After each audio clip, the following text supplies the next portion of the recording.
Entonces, bueno, si recuerdan lo que vieron las semanas pasadas, estábamos completando lo que es el estudio de la cinemática, que es el movimiento de los cuerpos. Particularmente, en las sesiones anteriores se checó lo que fue tiro parabólico y movimiento circular, ¿sí? Que es un movimiento, el primero, tiro parabólico, cuando uno tiene un- una partícula, un proyectil, que va a lanzarse con cierta velocidad inicial que se suele representar como v0, y esa velocidad subtiende un ángulo teta con la horizontal, ¿sí? La trayectoria que va a seguir ese movimiento va a ser una parábola, ¿sí? Algo más o menos así. Y bueno, algunos parámetros importantes son el alcance que tiene el proyectil, que se suele representar con la letra R mayúscula, y la altura máxima a la que llega, ¿no? Que se suele representar con la letra H mayúscula. Eso se pueden calcular de varias formas. Ahí me parece que ya vieron cuáles son. En general, entonces no vamos a preocuparnos mucho por eso ahorita, sin embargo es bueno eh, volverlo a checar, ¿no? Particularmente, en general, uno puede, particularmente en general, eso es medio contradictorio, pero disculpen ustedes.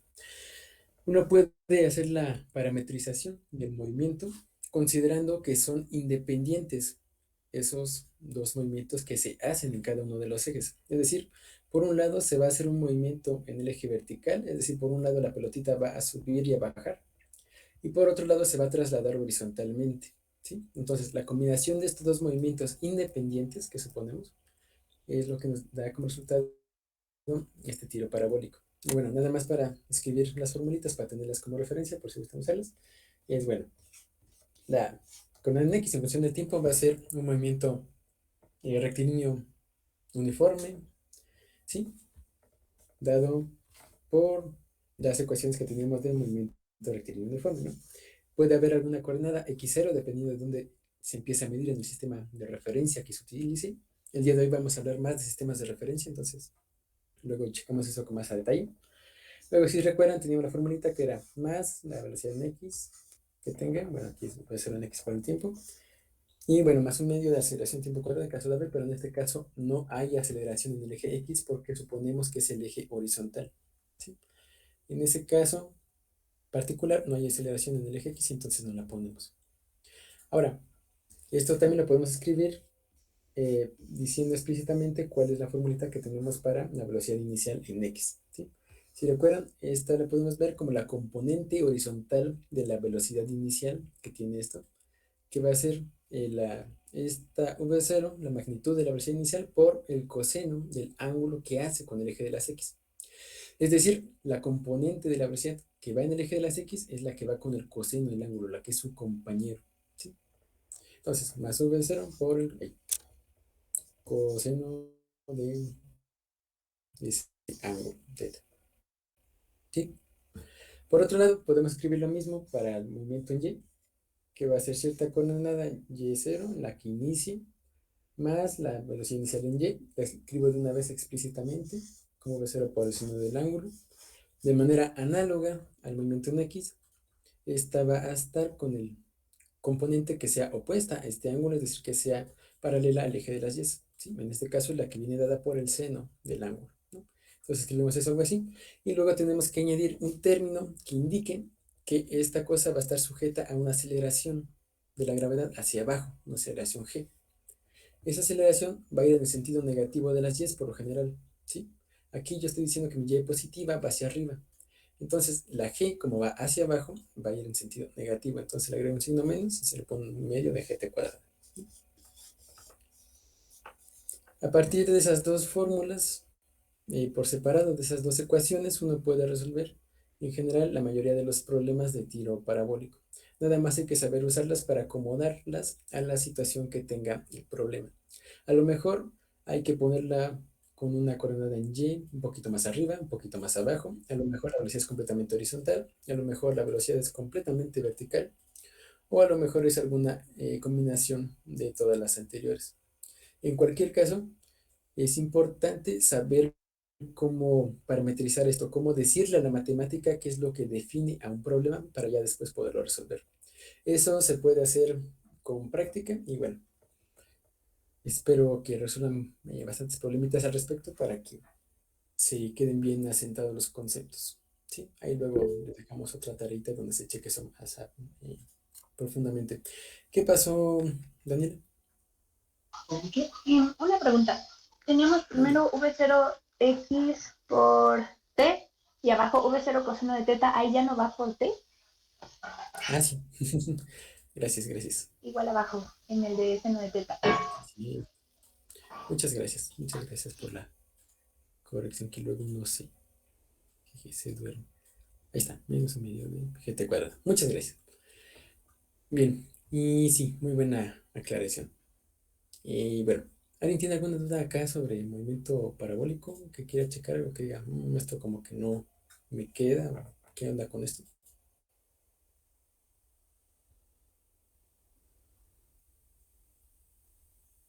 Parece que no, entonces bueno, prosigamos con lo que sigue. Entonces, ya después de ver lo que tenemos en el movimiento parabólico, también se vio lo que era movimiento circular, ¿no? En ese caso, el movimiento circular, me parece que hubo varias dudas en la hora de hacer la sesión de problemas del jueves de ayer. Entonces, bueno, vale la pena aclararlo. Mira, tengo para hacer un círculo. Y espero que quede más o menos decente el señor circulito de aquí. Entonces, aquí en este movimiento circular, nosotros suponemos que vamos a tener una partícula, algo, que se va a mover siguiendo una trayectoria que va a ser circular, justamente, ¿no? Este le suele conocer como MCU o movimiento circular uniforme, ¿sí? En este vamos a tener aquí una pelotita, por ejemplo, que va a estar amarrada a lo mejor a una cuerda y a lo mejor nosotros somos esta personita que está aquí y está dándole vueltas a esta cuerda en una mesa o en algo. Es como si uno agarra una cuerda, le amarra una pelota en un extremo y empieza a girarla. Ese es aproximadamente un movimiento circular uniforme, que es más o menos lo que vamos a estudiar aquí. Ahora, esa pelotita nosotros suponemos que lleva cierta velocidad, que llamamos velocidad tangencial por lo general. Es decir, esa velocidad nos va a indicar cuánta distancia recorre a lo largo de esta circunferencia en función del tiempo. Es decir, si nosotros dejamos pasar unos 10 segundos, por decir algo, a lo mejor recorre 1 metro a lo largo de esta circunferencia, ¿sí? Eso nos dice cuánto vale esta velocidad tangencial. Además de esto, hay otras cantidades importantes aquí en el movimiento circular que van a ser también la aceleración radial o aceleración centrípeta. Vamos a ponerle AC de centrípeta. Y bueno, hay otras formas de ver este movimiento que pueden resultar útiles a la hora de analizar un problema, ¿sí? Si ustedes recuerdan, también se podía eh, ver, definir una cantidad que nos diga cuánta distancia angular recorre nuestra partícula al moverse en este círculo, ¿sí? Es decir, si la partícula empieza aquí, por decir algo, hasta arriba, y termina hasta acá, va a recorrer esta trayectoria de aquí a acá en cierto tiempo. Esta trayectoria de aquí a acá podemos verla como si estuviera definida por el ángulo que se hace entre estas dos rayitas que voy a hacer aquí, ¿sí? Este ángulo de acá. Ahora, ese ángulo dividido entre cierto tiempo nos va a definir una cantidad que va a ser una velocidad angular que les decimos. Aquí tenemos el ángulo y bueno. Luego, si nosotros hacemos de manera análoga lo que tenemos con la velocidad normal, pero para el ángulo, digamos una relación importante. Definimos la velocidad angular como el cambio en este ángulo en función del tiempo.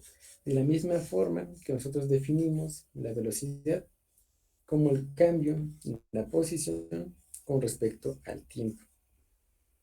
¿Sí? Ahora, bueno, aquí he dicho de decir aproximadamente.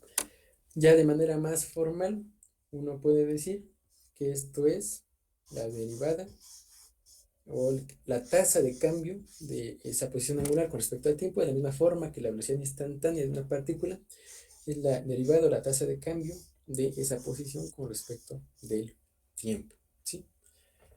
Ya a partir de eso podemos encontrar algunas expresiones importantes, pero nunca hay que olvidar las expresiones más sencillas, como son estas dos, porque pueden ser útiles a la hora de resolver algunas cuestiones. ¿Vamos bien hasta aquí? Sí. Sí. Bueno, ya saben que cualquier duda, ahí me avisan, por favor. Bien, ahora, también se veía que en este movimiento siempre va a haber una aceleración que va a estar dirigida hacia el centro del círculo, ¿sí? A este punto que tenemos aquí. Es decir, la partícula, sin importar en qué parte de la circunferencia se encuentre, va a sentir una aceleración que se va a dirigir hacia el centro. Esa aceleración que se dirige hacia el centro se conoce como aceleración centrípeta, ¿sí? Esa aceleración centrípeta va a ser constante en un movimiento circular uniforme. Bueno, constante en magnitud, cabe destacar. En general, el movimiento circular uniforme, todos los vectores van a cambiar porque van a cambiar de posición. Sin embargo, en el movimiento circular uniforme no cambian su magnitud, ¿sí? Eso es algo importante. En el movimiento circular uniforme, todos los vectores se mantienen con la misma magnitud. El radio se mantiene a una magnitud constante, es decir, el círculo no se agranda ni se achica. Por otro lado, la aceleración angular se mantiene constante y por otro lado, la velocidad se mantiene constante y por consiguiente la velocidad angular también se mantiene constante. Ahora, uno puede llegar a una relación entre la velocidad angular y la velocidad normal que se cumple no solo en el caso de que sean constantes, sino en un caso más general, que es que se dice que, bueno, que la velocidad se puede relacionar con la velocidad angular como omega por r, ¿sí? Eso nada más se cumple en el caso de que tengamos un movimiento en circular. Vaya. Si tenemos una velocidad angular en otra circunstancia que no hace un movimiento circular, por ejemplo, si tenemos una partícula que se mueve en línea recta, ya no podemos hacer esta relación. Esta nada más se cumple cuando tenemos algo que se mueve en círculo, ¿sí? O bueno, que sigue una trayectoria curva en general. Bien, y otra cosa importante es que nosotros podemos llegar a una expresión para la aceleración radial que siente esta partícula, ¿sí? Esa aceleración radial en general se ve de la forma como v cuadrada entre r, ¿sí? Y luego, aplicando esta formulita de acá arriba, despejando en esta de acá abajo, se puede llegar que, bueno, si se sustituye, se ve que esto es igual a omega cuadrada por r cuadrado entre r, y eso es igual a omega cuadrada por r, ¿sí? Las tres bueno, estas dos formas de ver la aceleración radial son útiles. ¿Cuál es más conveniente? Depende del caso que se considere, pero bueno, es importante conocer más porque pueden ahorrar tiempo a la hora de resolver un problema y pueden simplificar las situaciones en algunas circunstancias. ¿Sí? ¿Hasta aquí vamos bien? Digo, nada más es como que el repaso. Sí, sí, sí. Sí. Sí, va.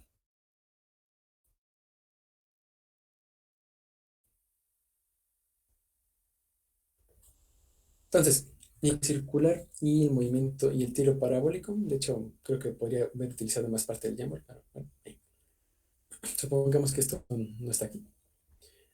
Y por cierto, antes de que se me olvide, les paso el Jamboard de la sesión para que chequen las notitas si gustan en algún otro momento o ahorita. Aquí se las pongo y ahí está, ¿no? Ahí está, sí. Y ahora sí, bueno, el día de hoy nos interesa terminar lo que sería la parte de cinemática, al menos en cuanto a teoría respecte. Y para eso vamos a ver uno de los temas más interesantes, creo yo, más fascinantes a la hora de resolver problemas que tenemos en cinemática, que son lo que conocemos como los marcos de referencia y el movimiento relativo. Aquí énfasis en lo de relativo. Del análisis que hacemos aquí, con algunas correcciones posteriores, se desarrolla todo lo que sería la teoría de la relatividad especial, ¿sí? Que involucra cambios en el espacio-tiempo y demás, ¿no?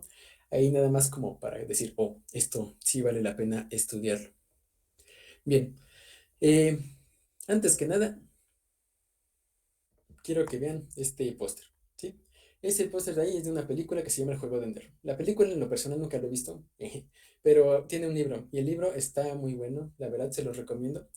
Y particularmente en una parte de ese libro trata de que unos cadetes militares, por así decirlo, son llevados a una estación espacial para ser entrenados para desafiar o bueno, para atacar, para defenderse de una amenaza alienígena que existe, ¿no? Ya saben, película de ciencia ficción típica.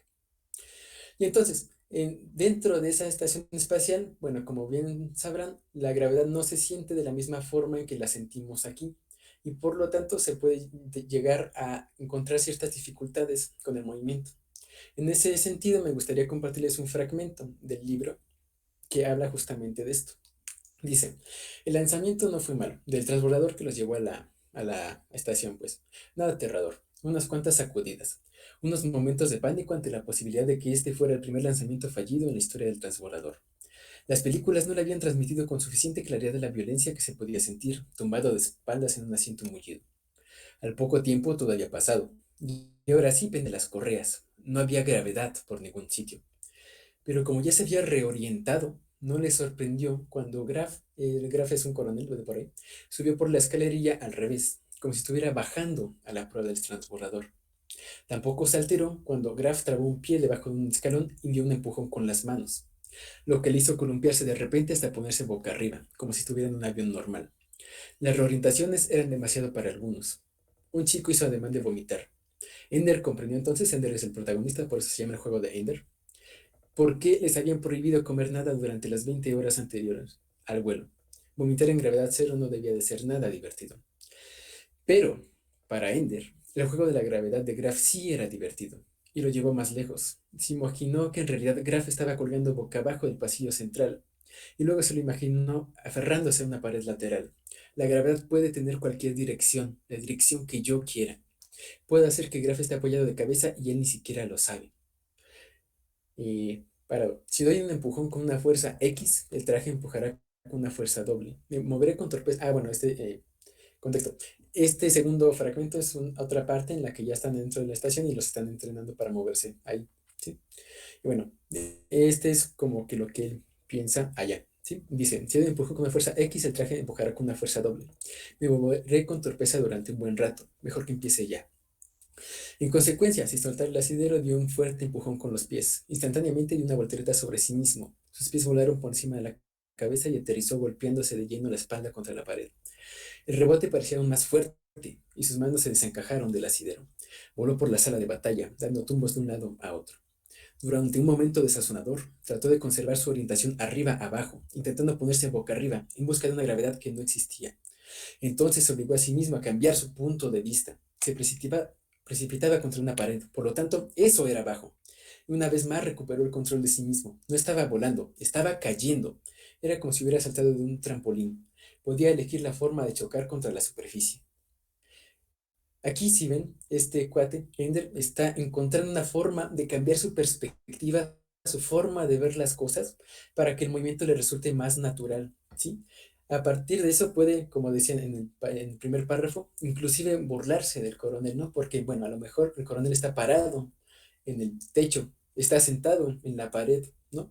Todo es relativo en ese sentido. Y nosotros ahorita vamos a intentar ver cómo podemos cambiar nuestra perspectiva, cambiar la forma en que vemos las cosas, en que vemos los problemas, de tal forma que se simplifiquen de maneras sorprendentes, ¿sí? Inclusive, perdón, podremos llegar a encontrar soluciones que de otra manera serían extremadamente complejas, ¿sí? Y bueno, este es un tema extremadamente importante que les digo tiene consecuencias también extremadamente importantes a futuro, como bueno, es todo el desarrollo de lo que es la teoría de la relatividad. Es un tema muy bonito que me gusta mucho y que bueno, vamos a tratar ahorita. ¿Alguien tiene alguna duda hasta aquí? Digo, fue la introducción bonita, pero pues ajá. Una peli para pasar el rato. Cuando juegan con mis pensamientos, sí, en efecto. Está buena la película, pero estoy seguro de que está mejor el libro. Aunque creo que está más inverosímil el libro, pero bueno. Y entonces, prosigamos. Ahora, cuando nosotros hablamos de movimiento relativo, déjenme los pongo aquí, déjenme, de hecho, hago esto de una manera más decente para que quede ordenada. Este movimiento relativo tiene que ver con el significado de la palabra relativo. Sí, ya sé que suena bastante obvio, pero nunca está de más decirlo explícitamente.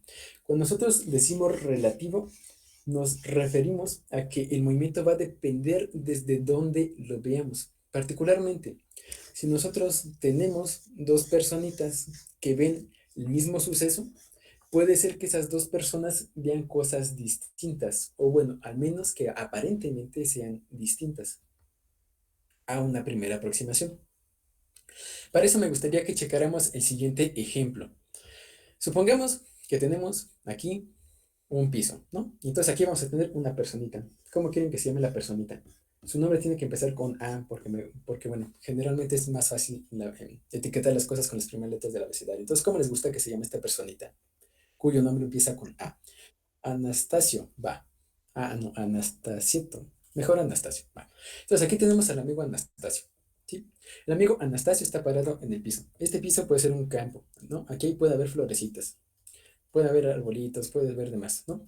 Este cuate no se está moviendo en el sentido que nosotros lo consideramos tradicionalmente. Es decir, está estático en el suelo. Por otro lado, vamos a ver que en la vida de Anastasio hay un tren que pasa enfrente de su casa, enfrente de su campo con flores. En ese trenecito, o bueno, puede ser un carro o cualquier cosa, pero para mantener la tradición voy a decir que es un tren. Vamos a tener a otro personita que le vamos a llamar B. B porque, pues, ajá, es la segunda letra del abecedario. ¿Cómo quieren que se llame esta personita cuyo nombre empieza con B? Bernardo. Anastasia y Bernardo. Vamos. Bueno, aquí tenemos al amigo Bernard que está en el tren, ¿no? Un hombre muy francés, con una costumbre muy francesa que es viajar en un tren. Muy bien. Y entonces, este tren obviamente se va a estar moviendo. Digo, esto no parece un tren, pero bueno, imaginen que es un tren. Y es una buena aproximación de tren, creo yo, al menos de un vagón. Jeje.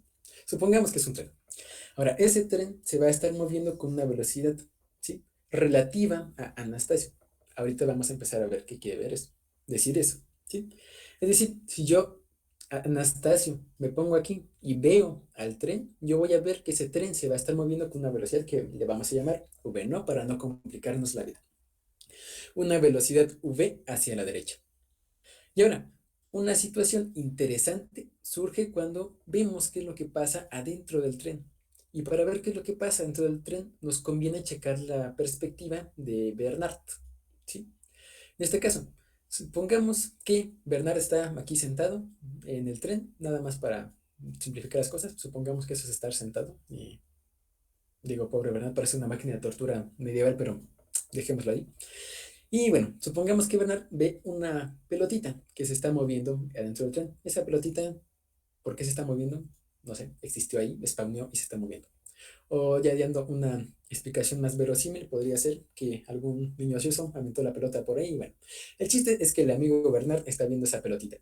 Y supondremos que esa pelotita se está moviendo con una velocidad U, ¿sí? Ahora, para no usar la V de velocidad, porque ya lo usamos, utilizamos la letra que sí, que es la U, ¿no?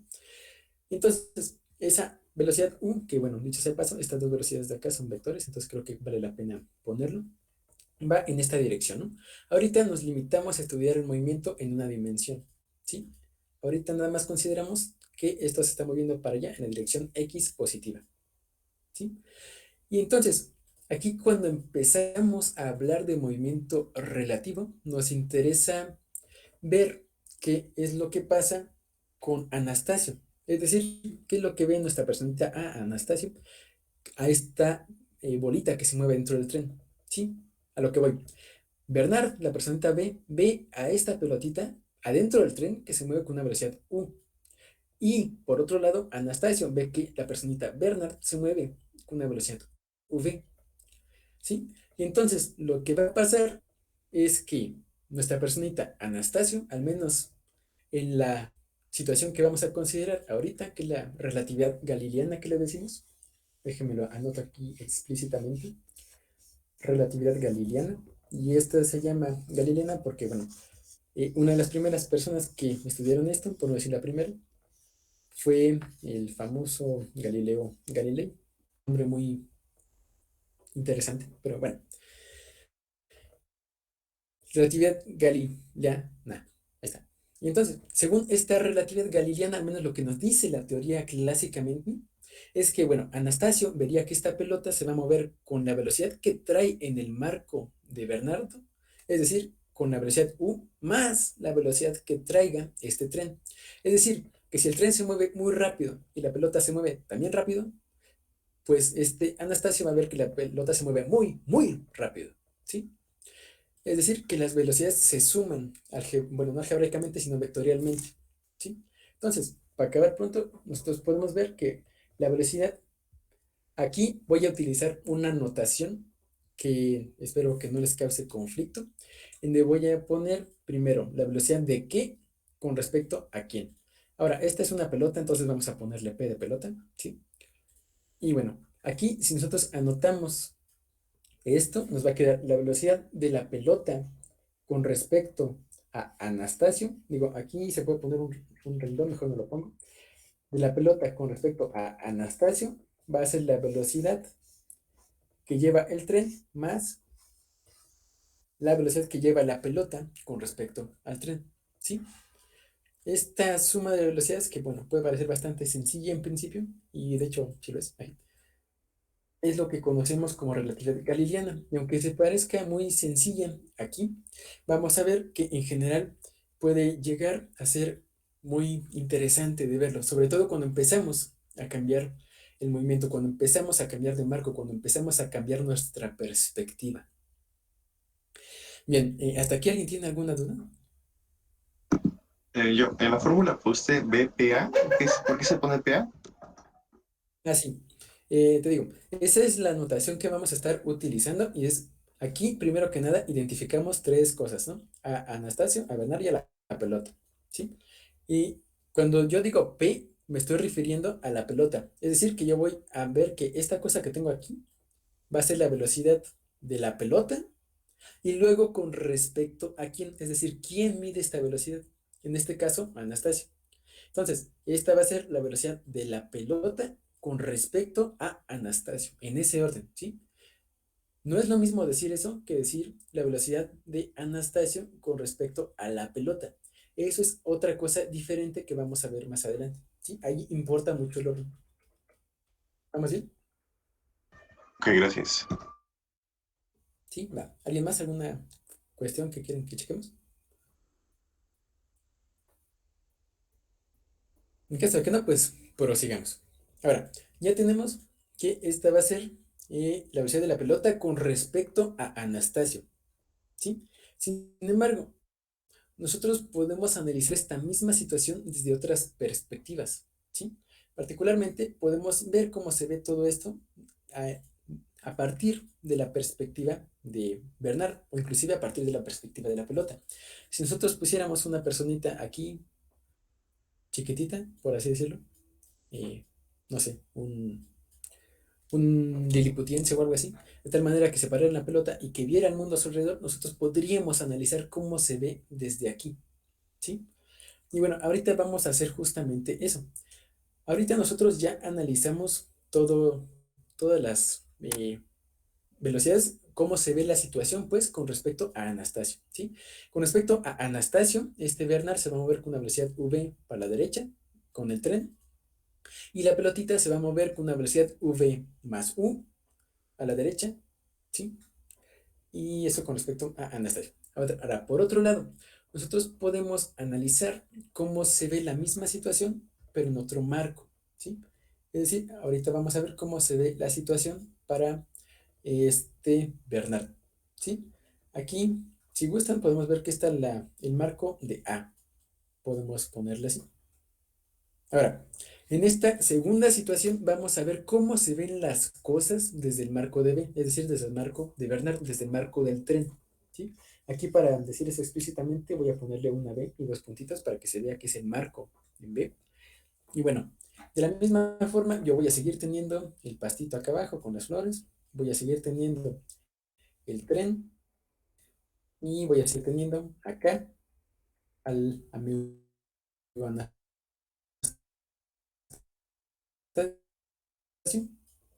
Y acá, sin ir teniendo la pelotita, ¿no? Y la pelotita era de verde. Ahí está la pelotita. Y sí, ¿no?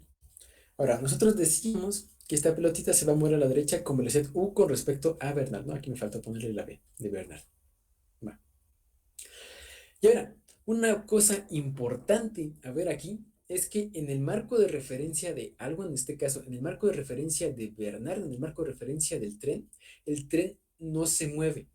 Y eso es algo interesante que puede hacer un poco de ruido con la concepción que tenemos con normalmente el movimiento.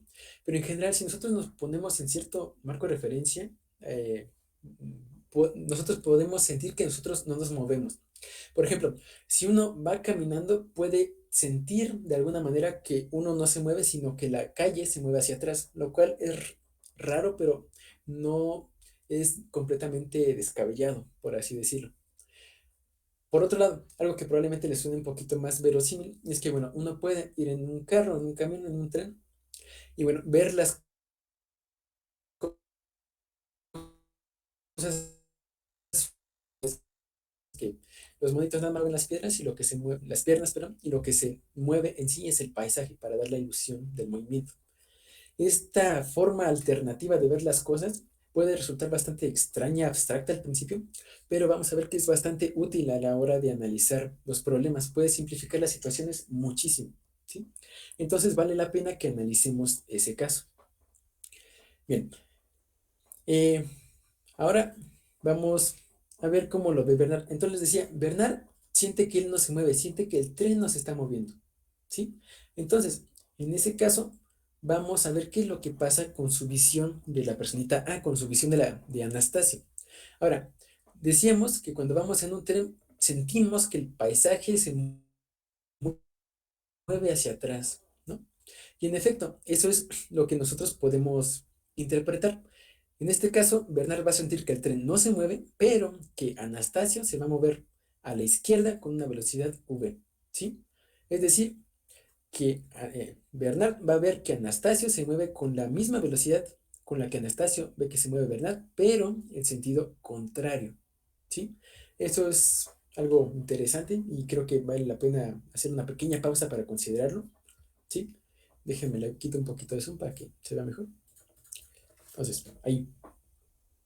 Ahora, Anastasio ve que este se mueve para un lado y Bernard ve que Anastasio se mueve para el otro, ¿sí? En ese caso, el movimiento es relativo. Todo depende de dónde lo veamos para ver quién se mueve para qué lado. ¿Sí? Vamos hasta aquí. ¿Alguien tiene una duda o vamos bien? Todo bien. Sí. Bien. Entonces, prosiguiendo, ya vemos lo que pasó en el marco de B. Ahora, veamos qué es lo que pasa en el marco de la pelota, ¿no? Nada más como que para completar el análisis, ¿sí? Aquí para eso voy a volver a ponerle explícitamente acá una letra P que nos indique que este va a ser el marco de la pelota y voy a hacer el dibujito, ¿no? El diagrama. Ahora, vamos a tener igualmente el tren, el vagón, y vamos a tener acá abajo el piso, y bueno, vamos a tener de la misma forma las tres personas, esas cosas no van a cambiar. Las personas, aquí está Anastasio, acá está Bernard, medio triste, pero bueno. Y acá va a estar la señora pelota, ¿no?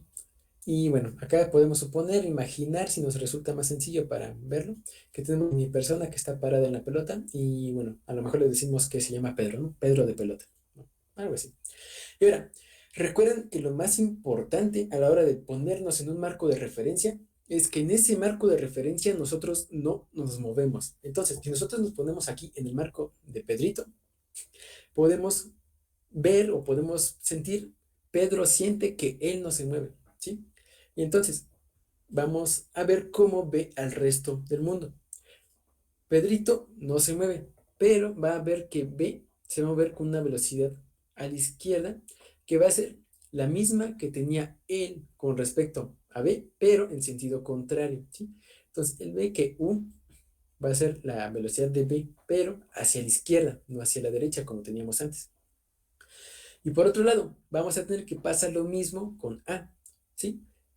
Nada más que ahora, en vez de tener la velocidad con respecto a A, que va hacia la derecha de P, vamos a tener que la velocidad respecto a P de A va a ir hacia la izquierda. Es decir, la pelotita va a ver como si esta personita se moviera a la izquierda muy rápido, con una velocidad que va a ser igual en magnitud a esta, pero en sentido contrario, ¿sí?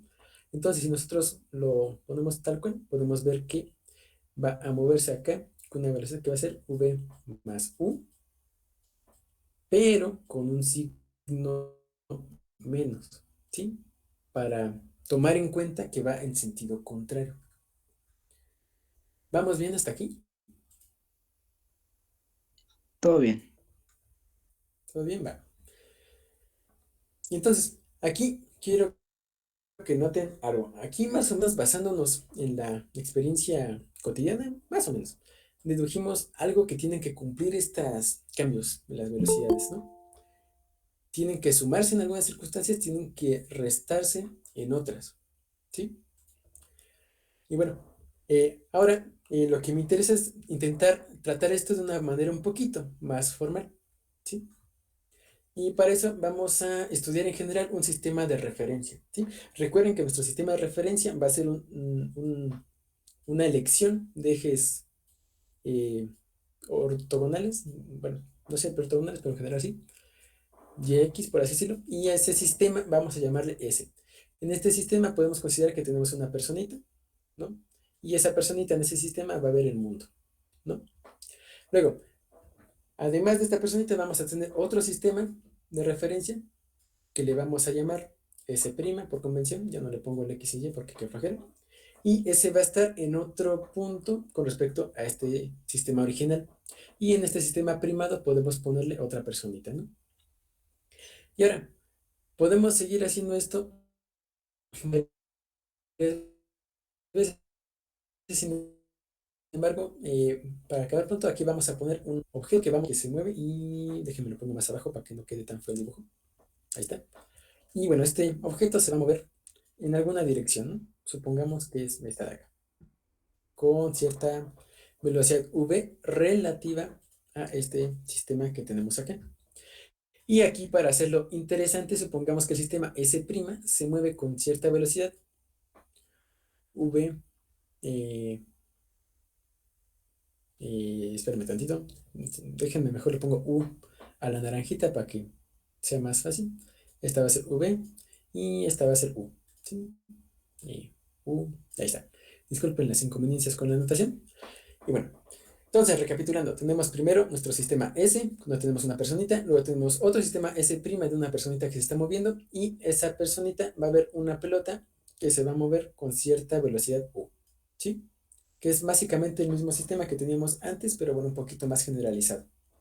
Y ahora, si lo escribimos esto con vectores, vamos a interesarnos por ver cómo podemos escribir la posición de esta pelotita en función del tiempo. Si la vemos desde la perspectiva de la personita del marco original, que sería algo más o menos así, y si la vemos desde la perspectiva de la otra personita, ¿sí? Que sería algo más o menos así. Ahora, si yo dibujo explícitamente estos vectores de posición de la partícula que me interesa en un momento dado, voy a quedar con algo así, más o menos. Más o menos, ¿no? Y bueno, si recuerdan, nosotros al vector de posición le llamamos R, ¿sí? Y bueno, en el caso del sistema primado le ponemos una prima, ¿no? Para indicar explícitamente que estamos trabajando en este sistema. Y ahora, nada más para completar el diagrama, recuerden que a la hora de trabajar con dos sistemas diferentes nos conviene considerar el vector que va desde el origen de uno hasta el principio del otro, ¿no? Que solemos representar con una letra R mayúscula. Y ahora, si recuerdan de lo que veíamos hace rato, nosotros podíamos llegar a una relación que era que este vector R va a ser igual a la suma de los otros dos vectores, es decir, va a ser igual a la suma de R mayúscula más R prima, ¿sí? Eso nada más se sigue de, bueno, ahí ver cómo se desarrollan a la hora de recorrerlos, ¿sí? Si uno se para en R, bueno, en el origen de este y camina primero R mayúscula hasta llegar acá y luego R prima hasta llegar acá, llega al mismo punto que si recorriera R solita, la roja, completamente, ¿sí? Y entonces, bueno, podemos llegar a esta relación. Hasta aquí vamos bien. Sí. ¿Sí? Bien. Entonces, prosigamos. Ahora, si nosotros hacemos un poquito de matemática con eso, si alteramos tantito esto para ver qué nos da, es decir, particularmente, si veían los ejemplos anteriores, estábamos trabajando con velocidades. Entonces nos interesa trabajar ahorita con velocidades, ¿sí? Entonces, si yo derivo esta ecuación con respecto al tiempo, o si lo prefieren de manera un poquito menos formal, si yo le pongo un delta a todo y lo divido entre delta t, ahí como se les haga más sencillo verlo. Pero bueno, si yo derivo esto con respecto al tiempo, es decir, si yo hago de R en dt, ya dejando de lado los colorcitos porque me toma mucho tiempo usarlos. Si yo hago eso, voy a tener que va a ser igual a la derivada de esta suma de aquí, ¿sí? De R mayúscula vector más R' vector, ¿no? Y si recuerdan, nosotros podíamos expresar esto como la suma de las derivadas, la parte del lado derecho, ¿no? En este caso, como la derivada de R mayúscula con respecto al tiempo, más la derivada de R' minúscula con respecto al tiempo, ¿sí? Y si nosotros volvemos a escribir eso, tenemos que eso es la derivada de este vector R con respecto al tiempo. Bien, y ahora aquí queremos analizar qué significa cada una de estas derivadas, qué significa cada una de estas cosas. Primero que nada, nosotros vamos a ver que la forma en que cambia este vector R mayúscula, es decir, este de R mayúscula en dt, nos va a indicar cómo cambia este vector verde con respecto al tiempo. Es decir, cómo es otro sistema de referencia con respecto al original en función del tiempo. ¿Sí? Entonces, esa cómo cambia este sistema con respecto al otro es esta velocidad que teníamos acá, que lo vean. Es decir, esta velocidad nos va a indicar cómo se mueve esta personita con respecto a la otra. ¿Sí? Entonces, si nosotros lo escribimos explícitamente, vamos a ver que esa parte de ahí va a ser esta velocidad v, que va a llevar este sistema, esta personita de aquí, con respecto a la otra. En el caso que teníamos anteriormente, pues bueno, es la misma velocidad que tenemos acá del tren de Bernard con respecto a Anastasio, ¿sí? Entonces, ya empezamos a desglosar las expresiones que tenemos aquí. Ahora, del otro lado tenemos esta de R' minúscula con respecto al tiempo. ¿Qué es eso? Bueno, si nosotros vemos R' es este vector de acá, ¿no? Que nos describe la posición de esta pelotita con respecto a la personita del sistema primado.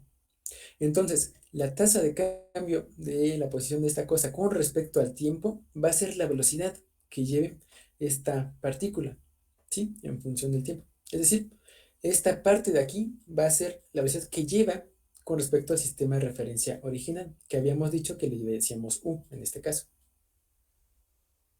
¿sí? Y luego, por último, nada más nos hace falta ver cuánto, bueno, a qué corresponde este cambio en este vector de posición con respecto al sistema original en función del tiempo, ¿sí? Este vector R va a ser este que va a ir de aquí a acá, ¿no? El rojo. Y entonces, el cambio en este me va a decir cómo se mueve esta partícula en función del tiempo con respecto a esta personita. Es decir, va a ser la velocidad que lleva esta pelota con respecto a esta personita, ¿sí? En algún momento dado. Entonces, si nosotros seguimos la notación que utilizábamos acá, podemos ver que esto va a ser la velocidad de esta pelotita con respecto a este sistema original.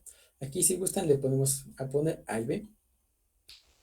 Y decimos nuevamente que es la velocidad que lleva la pelotita con respecto a A. ¿Sí? Es decir, cómo se mueve esta cosa con respecto a esta personita a Anastasia, que está aquí sentada en el sistema de referencia original, ¿sí? Entonces, esa es una forma más formal, valga la, creo que no es redundancia, pero bueno, eh, de ver lo que veíamos anteriormente, ¿sí? Llegamos a lo mismo, pero de una manera un poquito más formal, lo cual nos confirma nuestro resultado, y creo que es algo bastante bonito de verlo, la verdad. Pero bueno, vamos bien hasta aquí. ¿Alguien tiene alguna duda, algún comentario? No, ninguna. ¿No? Va. Entonces, si proseguimos,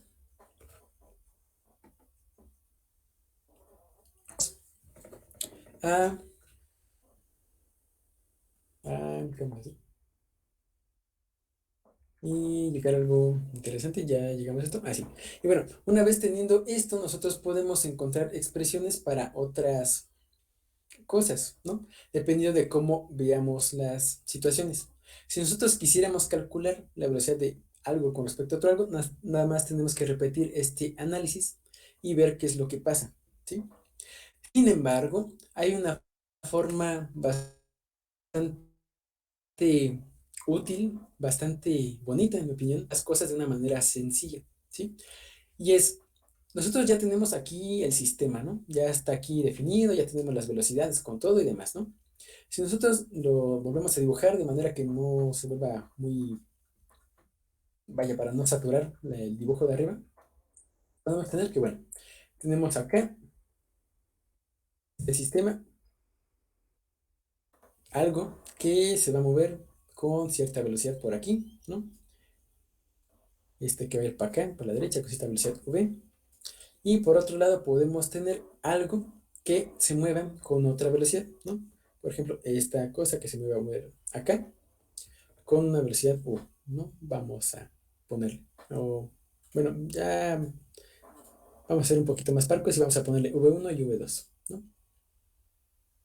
Y esta v2 no necesariamente tiene que estar en la misma dirección que la otra. Podemos ponerla, por ejemplo, que vaya hacia acá, ¿no? Por decir algo. Y ahora, si nosotros quisiéramos ver cómo se ve este sistema desde una de las dos pelotitas, es decir, cómo ve esta pelotita a la otra, tenemos que efectuar una operación, si ustedes recuerdan, que haga que esta pelotita esté en reposo, ¿sí? Y eso se logra, por así decirlo, si restamos a este sistema quefero. En este sistema, este va a tener una velocidad que va a la derecha. Nosotros queremos un sistema nuevo que cumpla que en ese sistema esto no se mueve. ¿Cómo logramos ese sistema nuevo? Bueno, conseguimos que ese sistema nuevo se mueva de tal manera que todo lo que tengamos se mueva, por decirlo, a la izquierda de tal manera que la velocidad neta que tenga esto se haga cero. Creo que es un poquito abstracto, entonces déjenme lo pongo de manera un poquito más explícita. Yo aquí tengo mi nuevo sistema que voy a querer y voy a dibujar exactamente la misma situación. Va a ser tan exactamente la misma que le voy a tomar captura de pantalla y la voy a copiar y pegar, ¿sí? Ahí está la situación, ahí está. Y ahora, en este sistema nuevo, si quieren a este le vamos a ponerle S, a este le ponemos S'. En este sistema nuevo, lo que vamos a tener es que todas las partículas, por así decirlo, vamos a moverlo a la izquierda con una velocidad que va a ser menos v1, ¿sí? Ahorita lo que queremos es pararnos en el sistema de esta pelotita, y para eso queremos que la pelotita esta esté en reposo, y para eso vamos a hacer que todo se mueva para la izquierda con una velocidad menos v1, de tal manera que la velocidad que tenga esta pelota sea de cero en este nuevo marco, ¿sí?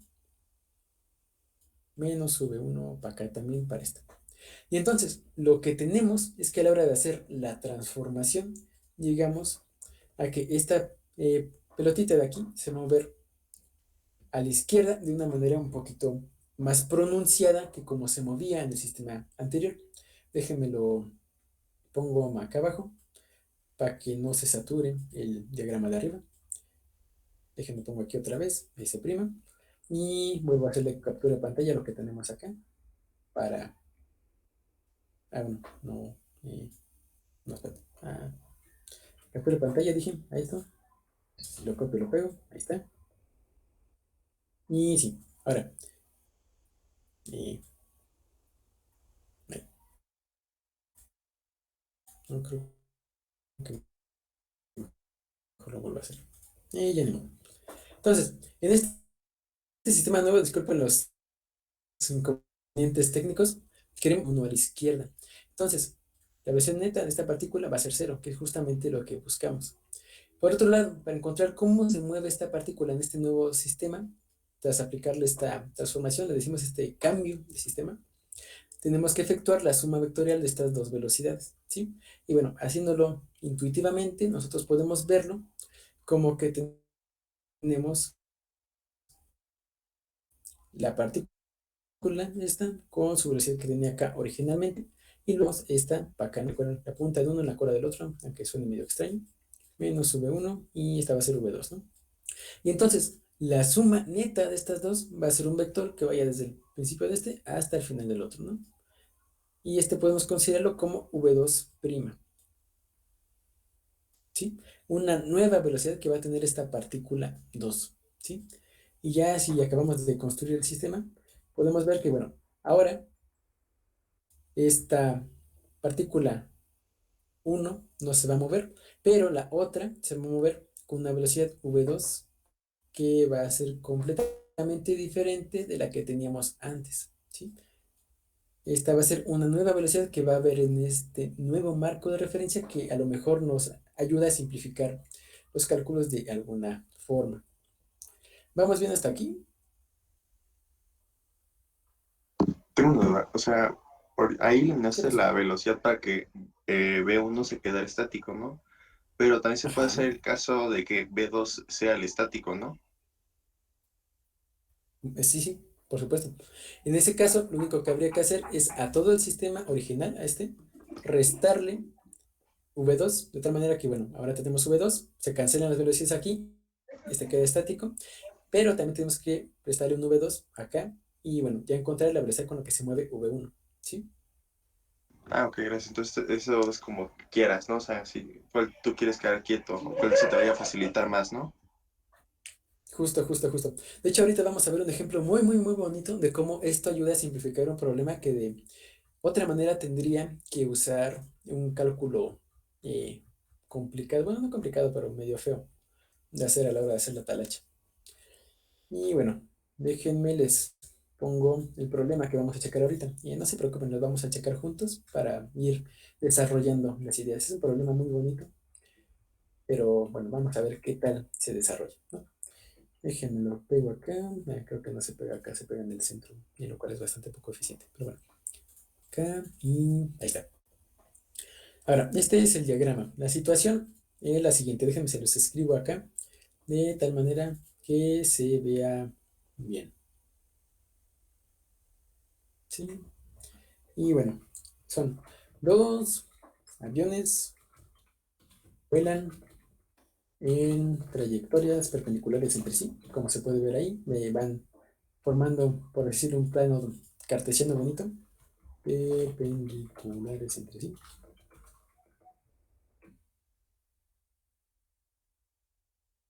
Y están a una distancia A del punto de encuentro de su trayectoria. Y bueno, ahí se ve cuáles son las velocidades que llevan, cuál es la disposición que tienen ambos, ¿no? Y bueno, la pregunta es, ¿cuánto vale la distancia mínima entre los dos aviones? Es decir, en algún momento estos dos aviones se van a acercar, ¿no? Sin embargo, vean, sus velocidades no son iguales. Entonces no van a chocar en este punto de aquí, porque este avión va a llegar primero a este punto que este otro, que tiene una velocidad menor, ¿sí? Entonces, la pregunta que nos hacen es cuál es la distancia mínima entre los dos aviones.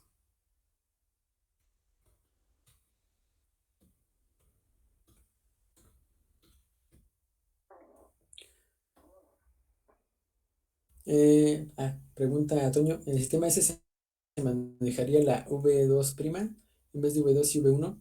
En el sistema S' se maneja V2'. En el sistema S, que es el sistema original, se utilizan las velocidades que están definidas en este sistema S, ¿sí? Aquí tenemos el sistema S y entonces en el sistema S utilizamos esta velocidad V1 y esta velocidad V2. ¿Sí, Toño?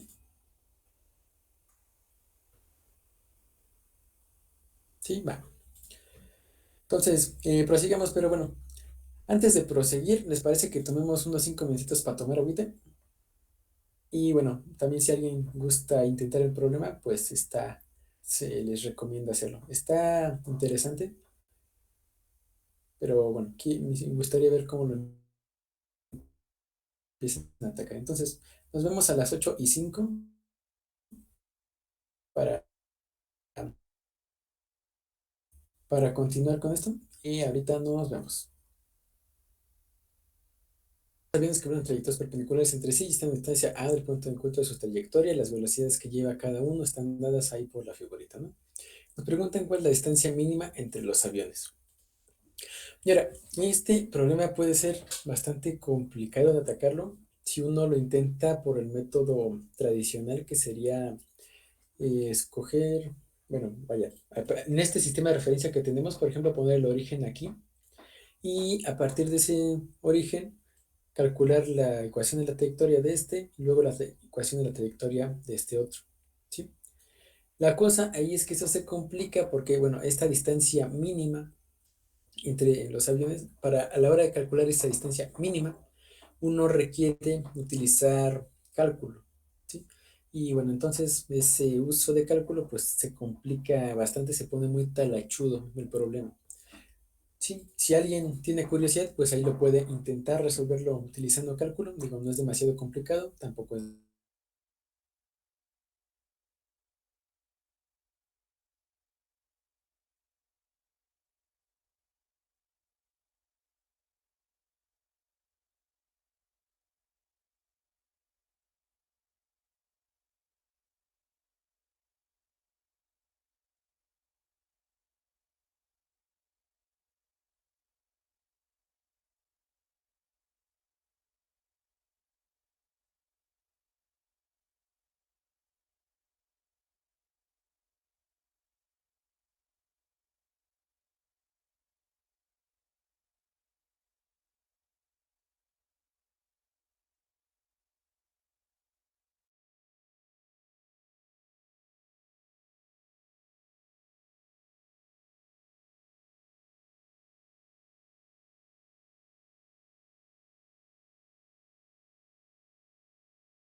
Si yo dibujo todo tal cual, voy a tener aquí una velocidad v, esta es una, ¿verdad? Sí, sí. Y por otro lado voy a tener acá una velocidad v2, ¿no? Para acá. Un poquito más pequeña que v1. V2, v1 y bueno, ahí está. Ahora, en este sistema yo lo que voy a hacer es que todo le voy a restar v1, es decir, a todo le voy a agregar una velocidad v1, pero en sentido contrario, de tal manera que este avioncito que tengo aquí me quede en reposo, ¿sí? Entonces, eso lo voy a hacer ahorita. Le voy a poner aquí un menos v1 vector y luego acá también un menos v1 vector, ¿sí? Entonces, el resultado neto que me va a dar de hacer esto es que, bueno, si yo vuelvo a dibujar mi sistema con mi punto de encuentro ahí y toda la cosa, es que, bueno, ahora voy a tener aquí, en este punto, mi avión 1, ¿sí? Bueno, el avión azulito, ¿sí gustan? Y ahora, del otro lado, voy a seguir teniendo mi avión rojo en la misma distancia y todo se va a mantener igual, pero va a cambiar la velocidad con la cual yo lo veo, ¿sí? Ahora voy a tener una velocidad que vaya, primero, tantito arriba, que va a ser la velocidad v2 que tenía originalmente, más esta velocidad v1 que voy a tener ahora, ¿sí? Y, bueno, menos v1, perdón, menos v1 dije, y bueno, esta roja era v2, ¿no? Y entonces, la resultante de estos vectores es, bueno, si nosotros lo subimos va a quedar algo que se vea más o menos así, ¿sí? Esta va a ser v2 con respecto a 1, ¿sí? Aquí estoy utilizando la notación que les decía hace rato. Primero pongo el nombre de quién me estoy refiriendo, en este caso 2, y luego con respecto a quién. Entonces, esta V2, 1 va a ser la velocidad de este avión 2, de este avión rojo, con respecto al avión 1, al avión azul, ¿sí? Y bueno, si nosotros vemos las distancias, se sigue cumpliendo que de aquí a acá va a valer A y de aquí a acá también va a valer A, ¿no? Y entonces, aquí se pone interesante el asunto y déjenme cambiar un poquito aquí el dibujo porque si no me va a quedar muy feo. Y déjenme lo inclino un poquito más. Y más o menos así. Entonces, decía yo, eh, sí, entonces, a partir de esto yo puedo hacer un análisis un poquito más interesante para ver qué es lo que pasa en este sistema. Es decir, el hecho de cambiar de sistema de referencia me abre una puerta para analizar el problema desde una nueva perspectiva completamente, lo cual me parece, al menos a mí, bonito, ¿no? Entonces, si ponemos aquí, ¿qué es lo que nos quiere decir que este avión se mueva con esta velocidad en este sistema? Y si nosotros lo vemos, para este avión rojo va a empezar aquí y luego va a moverse en línea recta en esta dirección porque no hay ninguna aceleración que cambie su velocidad en esta dirección. Entonces va a seguir una trayectoria en línea recta, ¿sí? Esa trayectoria en línea recta va a moverse más o menos así y bueno, va a seguir este curso. Ahora, si nosotros dibujamos explícitamente esta trayectoria, nos va a quedar algo más o menos así. Esta, déjenme la pongo en rojo porque es la trayectoria del avión rojo. Y bueno, esa trayectoria tiene que cumplir que vaya en la misma dirección que esta velocidad que lleva el avión en este marco de referencia, ¿sí? Entonces va a describir algo que se vea más o menos así. ¿Qué pasó, Carlos? Y, y ese vector no era antes de la velocidad 1 del punto azul.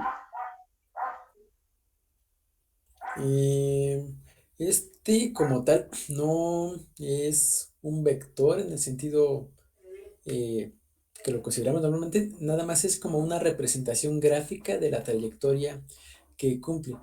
Digo que no es un vector porque no vamos a tener aquí un punto determinado en el que asignarle una flechita, ¿sí? Esta va a ser nada más una recta infinita en ambos sentidos, que nos va a describir la trayectoria de este avión en este sistema, ¿sí?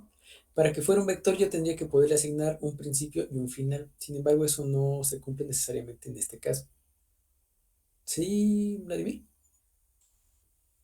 Ok, Sí, va. Entonces, aquí vamos a tener unas situaciones interesantes. Digo, este sistema bueno, este problema puede parecer que tiene algunos trucos muy sacados de la manga, y la verdad es que sí, pero precisamente por eso se lo estoy poniendo, porque es útil para ir conociendo justamente estos truquitos. Y aparte es un problema bastante bonito, en mi opinión. Y bueno, entonces, continuando, voy a entrar allí para que regresemos a qué es lo que nos pide el problema, ¿sí? Nosotros ya tenemos esta situación, este diagrama bonito, aquí esta situación, que aparentemente simplifica un poco las cosas. Sin embargo, nos hace falta ver cómo podemos nosotros llevar a cabo las operaciones necesarias para encontrar lo que nos piden, que es la distancia mínima entre los aviones. Y aquí es donde surge lo más bonito, porque miren, el avión azul, el avión uno siempre de los siempre va a estar aquí en este sistema de referencia, porque nosotros ahí lo pusimos para que se quedara estático en este sistema. Por otro lado, el avión rojo va a moverse a lo largo de esta línea en todos los momentos en el tiempo. Es decir, en algún momento va a estar aquí, en algún momento va a estar acá, en algún momento va a estar acá, ta, ta, ta, ta, ta, ta. Sin embargo, va a haber un punto en el que la distancia que tengamos de entre esta recta que nos describe la trayectoria del avión y este punto que nos describe al avión sea mínima. ¿Y alguien sabe cuál es la distancia mínima entre un punto y una recta? O dicho de otra manera, la distancia que se suele tomar entre un punto y una recta, ¿qué cumple esa distancia?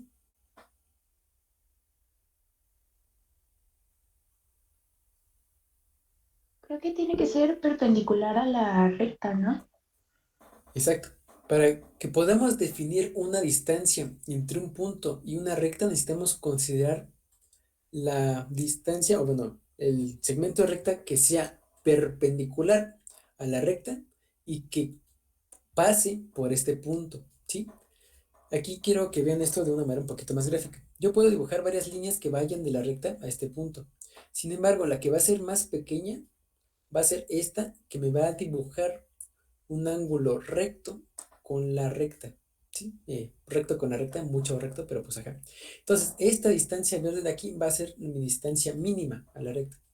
Y ya con eso, yo me simplifiqué mucho el problema porque a partir de esta construcción geométrica, yo ya tengo una expresión, o bueno, una manera de calcular cuánto vale esta distancia, ¿sí? Nada más tengo que ingeniármelas y hacer un poco de trigonometría para encontrarla. Bien, aquí todavía le puedo hacer más zoom, pero creo que sería conveniente que pasara este diagrama abajo, de tal manera que quedara un poquito más limpio y sobre todo más grande para que haga más chance de alterarlo. Entonces voy a dibujar lo mismo acá, sigue siendo el mismo problema, aquí tenemos una distancia A de aquí a acá, A, déjenme luego más grande para aprovechar al máximo, A de aquí a acá, distancia A aquí, una distancia A acá. Luego vamos a tener una línea recta que va a ir de aquí a acá, más o menos, ¿no? Y luego vamos a tener un punto que está sobre esta línea horizontal, que es el punto azul del avión, que vamos a ponerlo por acá, aquí, ¿no? Y luego tenemos un punto rojo que es el del otro que va a estar acá. Ahí está, ¿no? Más o menos. Entonces, nosotros queremos dibujar ahorita nuevamente la distancia perpendicular que habíamos puesto en verde, ¿no? Esta de aquí a acá. Esto nada más lo hice para evitar que se pusiera feo el sistema y que podamos hacer las construcciones de manera más limpia, más ordenada, ¿sí? Porque vamos a ocupar un poquito de trigonometría en esto. Bueno, esta distancia de aquí a acá, sí. Y luego acá teníamos que esto va a estar V2 y luego para acá V1, ¿no? Con respecto a los vectores. Ahí está. Bien, entonces aquí la pregunta es cómo calculamos esta distancia verde que vamos a llamarle D. Bueno, vamos a ir haciendo un poquito de trigonometría, porque si se ven aquí se forman unos triángulos pero bien épicos, ¿no? Aquí tenemos este de aquí y por otro lado tenemos este grandote de acá, ¿no? Entonces ahí surge un poquito la impresión de que tendríamos que poder desarrollar algo que nos permitiera conocer algo del sistema, ¿no? Se puede realizar la trigonometría para encontrar cuánto vale esta distancia D. Pero bueno, antes de hacer la trigonometría, ¿vamos bien? Este Toño nos decía el radio de un Sí. círculo y esa es una muy bonita forma de verlo, porque si ustedes dibujaran de hecho sí, esa es una manera sumamente hermosa de ver esta situación. Si ustedes dibujan un círculo que tenga centro en el punto D, este círculo no tiene centro en el punto D, más grandecito, digo un círculo que tenga centro en el punto D y que sea tangente a la recta, ándale así, más o menos, así, así, así. Ándale, sí. Entonces, la distancia más corta que se cumple es justamente el radio de este círculo, ¿sí? Y ese radio del círculo cumple con que es perpendicular a la recta tangente a esta circunferencia, ¿sí? En este caso, la recta que tenemos aquí es esta tangente al círculo, ¿sí? Y entonces, por lo mismo, se cumple que vamos a tener un ángulo recto entre este segmento de recta y esta recta de acá, lo cual es una manera, digo, muy bonita de verlo. Muy bien, Toño, muy bien. Entonces, si continuamos con lo de la trigonometría, podemos empezar a hacer un poquito de cálculos, ¿no? Primero que nada, de este triángulo vemos que comparten este ángulo de aquí, ¿no? Estos son opuestos por el vértice. Estos dos triángulos comparten esta recta horizontal, ambos son parte de esa recta horizontal y ambos van a ser parte de esta recta transversal de aquí, ¿no? De la trayectoria del ave. Entonces, vamos a tener aquí un ángulo y otro ángulo, y como son opuestos por el vértice, van a ser iguales. Entonces aquí déjame le pongo teta, y este otro de acá también va a ser teta, ¿no? Y ahora, ¿qué más podemos ver? Ahora, este triángulo va a tener aquí un cateto, ¿no?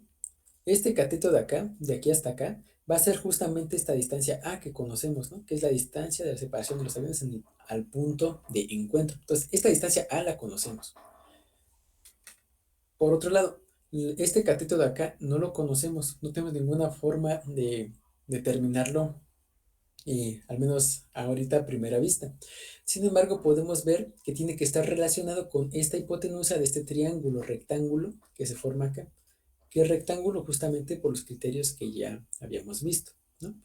Entonces, sabemos que la hipotenusa de este triángulo rectángulo más este otro cacho que va a ser el cateto del otro triángulo, nos tienen que sumar esta distancia A completa que nosotros sí conocemos, ¿no?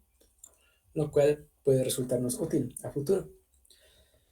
Y por último, una cosa que es bastante útil, bastante interesante, es que si ustedes recuerdan, nosotros podemos calcular el valor de un ángulo si conocemos, o bueno, de la inclinación de una recta, si conocemos el vector que la define. Bueno, a lo que voy.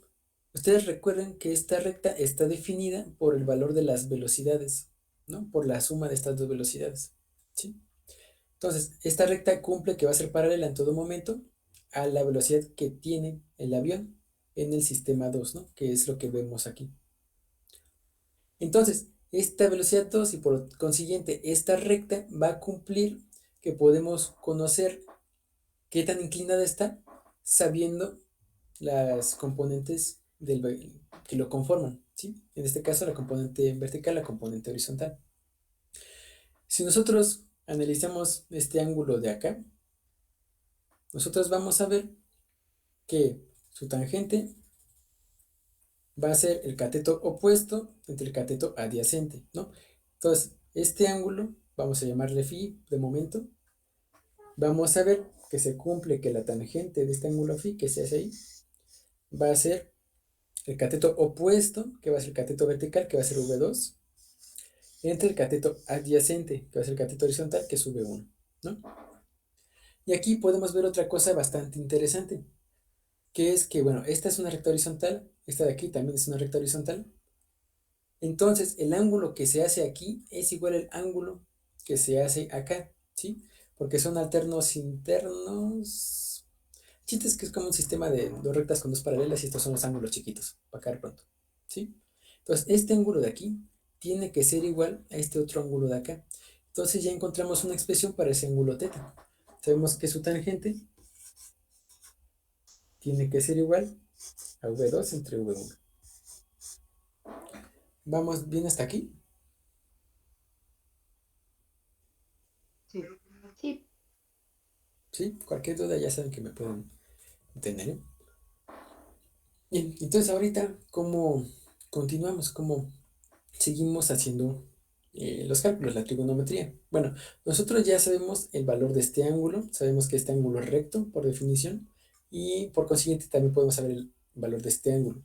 Nosotros sabemos cuánto vale este cateto de acá, entonces ya podemos encontrar casi toda la información pertinente con respecto a este triángulo que tenemos acá. Ahora, lo único que nos hace falta es encontrar una relación para encontrar cuánto vale este segmento de acá, este lado de este triángulo.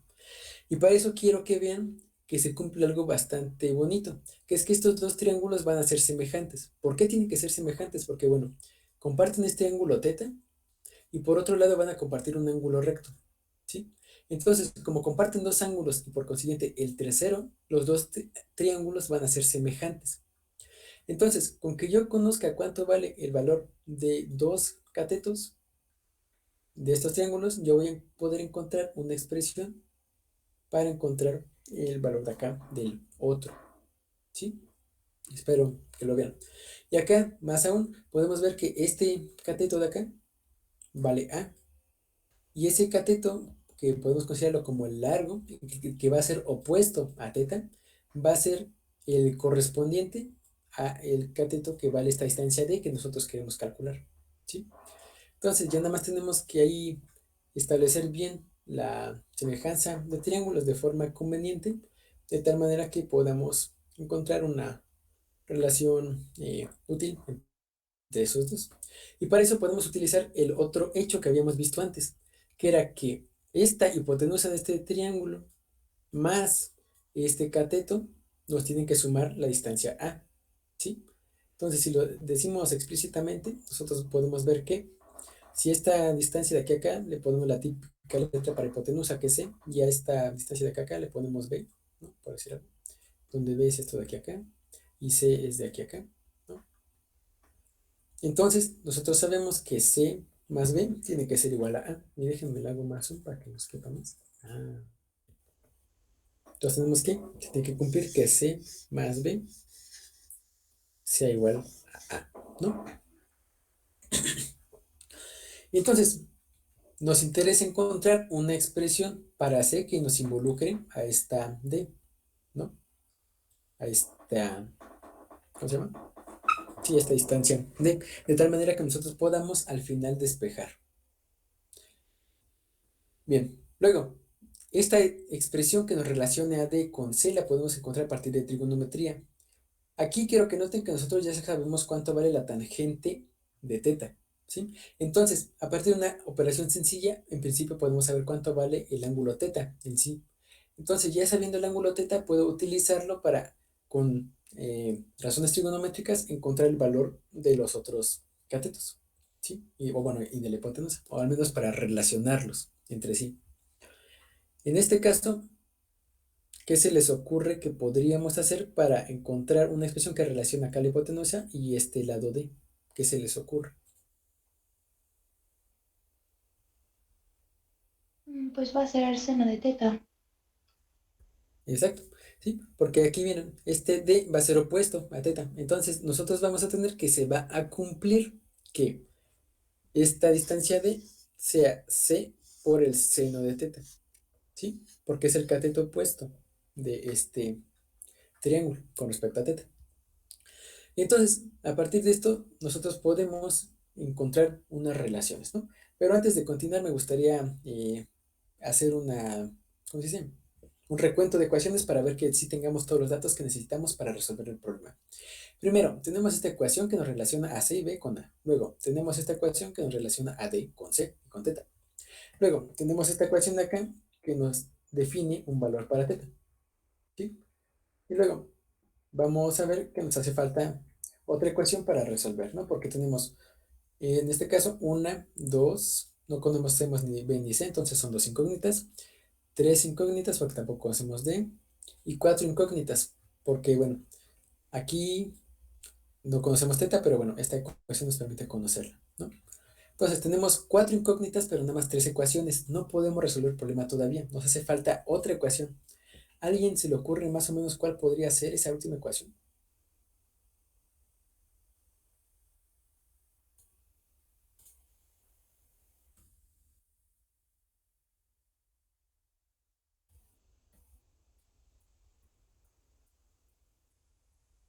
Y bueno, si no, no pasa nada, les digo. Este problema es más que nada para ilustrar los conceptos. Y bueno, distancia de A. ¿A qué te refieres con distancia de A?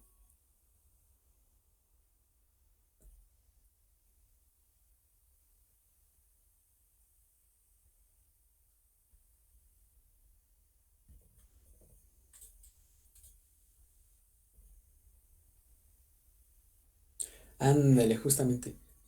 Con B1 y B2, sí, bueno, justamente hay que utilizarlo, el principio de semejanza de triángulos, ¿sí? Que nos va a decir que podemos encontrar una relación entre los lados de este triángulo y los lados de este otro, que es justamente lo que nosotros queremos hacer eh, ahorita. Se ve, a ver si sale. Si no, ya veremos qué procede. XD. ¿Ven? Bueno, entonces, como decía Toño, vamos a encontrar una relación que nos relacione, para la redundancia, a los lados de estos triángulos, ¿no? Entonces, primero que nada, vemos cuáles lados son correspondientes. Aquí notamos que este lado D va a ser opuesto a teta, entonces va a ser correspondiente a este ángulo A. Hay que diga este lado A, ¿no? Por otro lado, esta es la hipotenusa, entonces va a ser correspondiente a la hipotenusa. Y por último, tenemos que este lado B va a ser correspondiente a este lado de acá, ¿no? De este triángulo, ¿sí? Y entonces, vamos a ver de qué manera podemos relacionarlos de manera que nos quede de la manera más sencilla. Y creo que ya la regué aquí porque se me tiene que ser más sencillo. Pero bueno, prosigamos a ver qué sale. Primero que nada, lo que es le más obvio a relacionar es, bueno, este lado D con este lado A, ¿no? Porque son como que los principales que queremos calcular, ¿no? Entonces tenemos, si recuerdan las relaciones de semejanza de triángulos, los poníamos de tal manera que, bueno, la razón entre los lados va a ser igual, ¿sí? Entonces, esta razón entre el lado D y este lado A, ¿sí? Entonces, de entre A tiene que ser igual a la razón que tengamos entre este lado C y esta hipotenusa que no hemos definido, pero que vamos a llamarle H. Esta va a ser H, ¿sí? Y ahorita vemos cuál es la forma más conveniente de calcularlo. C entre H. Y esto va a ser igual a la distancia que tengamos entre este lado que tampoco hemos definido y que probablemente tenía que ponerla A abajo para que no se confundan. Y, bueno, A es la distancia horizontal, vamos a ponerla acá. Ahí está, A. Y por último, este lado vamos a llamarle, ¿qué les gusta? F, porque F en el chat. Sí, sí, sí.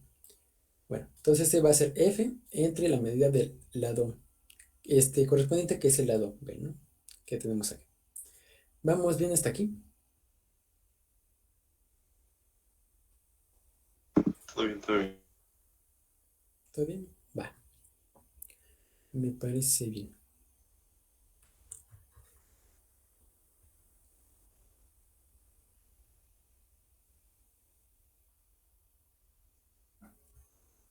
Eh,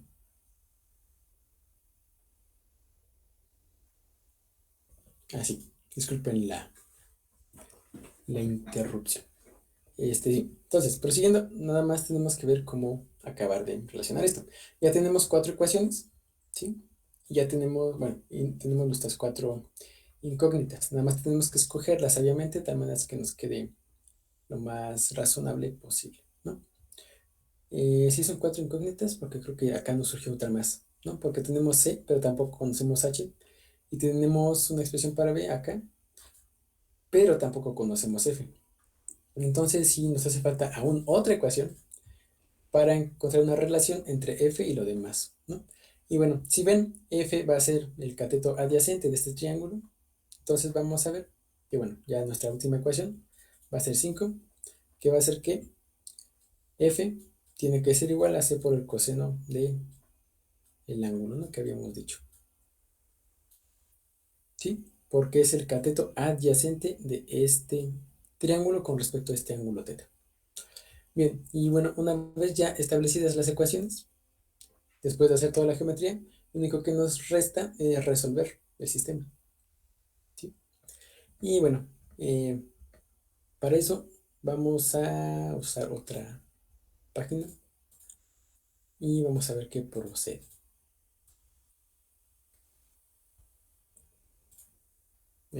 Bueno, déjenme copio y pego tal cual las ecuaciones para trabajarlas más sencillamente. ¿Hasta aquí vamos bien? ¿Alguien tiene alguna duda de cómo vamos? ¿Está muy mafufo? ¿No está muy mafufo? La Mm, ecuación 3 de tangente, ajá. la velocidad no tiene que ser negativa. Eh, Más o menos. O sea, sí, sí, en principio es negativa en este sentido. Sin embargo, por cómo estamos considerando este ángulo aquí, nada más estamos considerando la magnitud a partir de medirla con respecto al eje negativo. Entonces, como quisiéramos este cachito de ángulo de acá y no este otro ángulo que tenemos de aquí hasta acá, ¿sí? Entonces, en ese caso, nada más nos preocupamos por la magnitud del ángulo, ¿sí? Y no nos preocupamos por el signo que lleva. A lo que voy, calculamos este ángulo de aquí y lo tratamos como si fuera un ángulo normalito y nada más nos preocupamos por este triángulo que se forma aquí, nada más nos preocupamos por las magnitudes. Si quisiéramos hacer lo que dices tú de poner un signo menos, tendríamos que considerar el ángulo con respecto al eje, eh, bueno, al eje que se toma normalmente como positivo, que es el que va a la derecha, ¿sí? Entonces, si tomáramos este ángulo de aquí, sí, le ponemos signo menos, pero como tomamos este de acá, que es más chiquito y más fácil de trabajar, lo tomamos nada más la magnitud. ¿Sí, no? Sí, sí. Que el F en uno de los lados del triángulo pequeño. Sí, justamente es el lado que tenemos acá, este de aquí, que va a ser el correspondiente del lado B que tenemos del otro lado. ¿Sí? Así. Y bien, ya acabo de ponerlas, no me faltan la 4 y la 5. 4 y 5, ya merito, ya merito. Demora. Pongo arriba para que no hagan tanto espacio. Ahí están. Bien, entonces, puede verse medio feo empezar a resolver, pero al fin de cuentas todos los caminos llevan a Roma. Veamos por partes. Nosotros sabemos que ya tenemos aquí una expresión que nos da directamente el valor de D. Entonces esa nos conviene dejarla hasta el final, ¿sí? Luego, para llegar a esta expresión necesitamos una expresión para C, ¿sí? Entonces, a partir de esto nos interesaría encontrar una expresión que nos relacionara a C con otras variables que conocemos.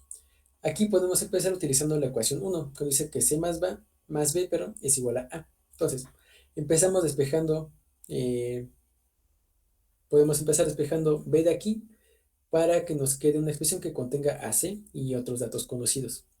Ahora, a la hora de resolver sistemas de ecuaciones, una estrategia que suele funcionar es ir trabajando de atrás para adelante. Es decir, viendo a dónde quiere llegar uno y luego despejar todo en sentido contrario, de tal manera que al final uno pueda ir como que concatenando estos despejes y bueno, así se suelen simplificar las cosas.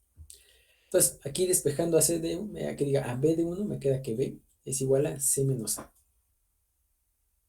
¿Sí? Luego, esta expresión de aquí la sustituye en otra. Déjenme tacho aquí y tacho acá porque estas decimos que las vamos a dejar para luego, ¿no? C menos A. Ahora, ¿qué expresión tengo que contenga a B? Bueno, esta de acá, ¿no? Que es F entre B, ¿no? Y sí, entonces, prosigo.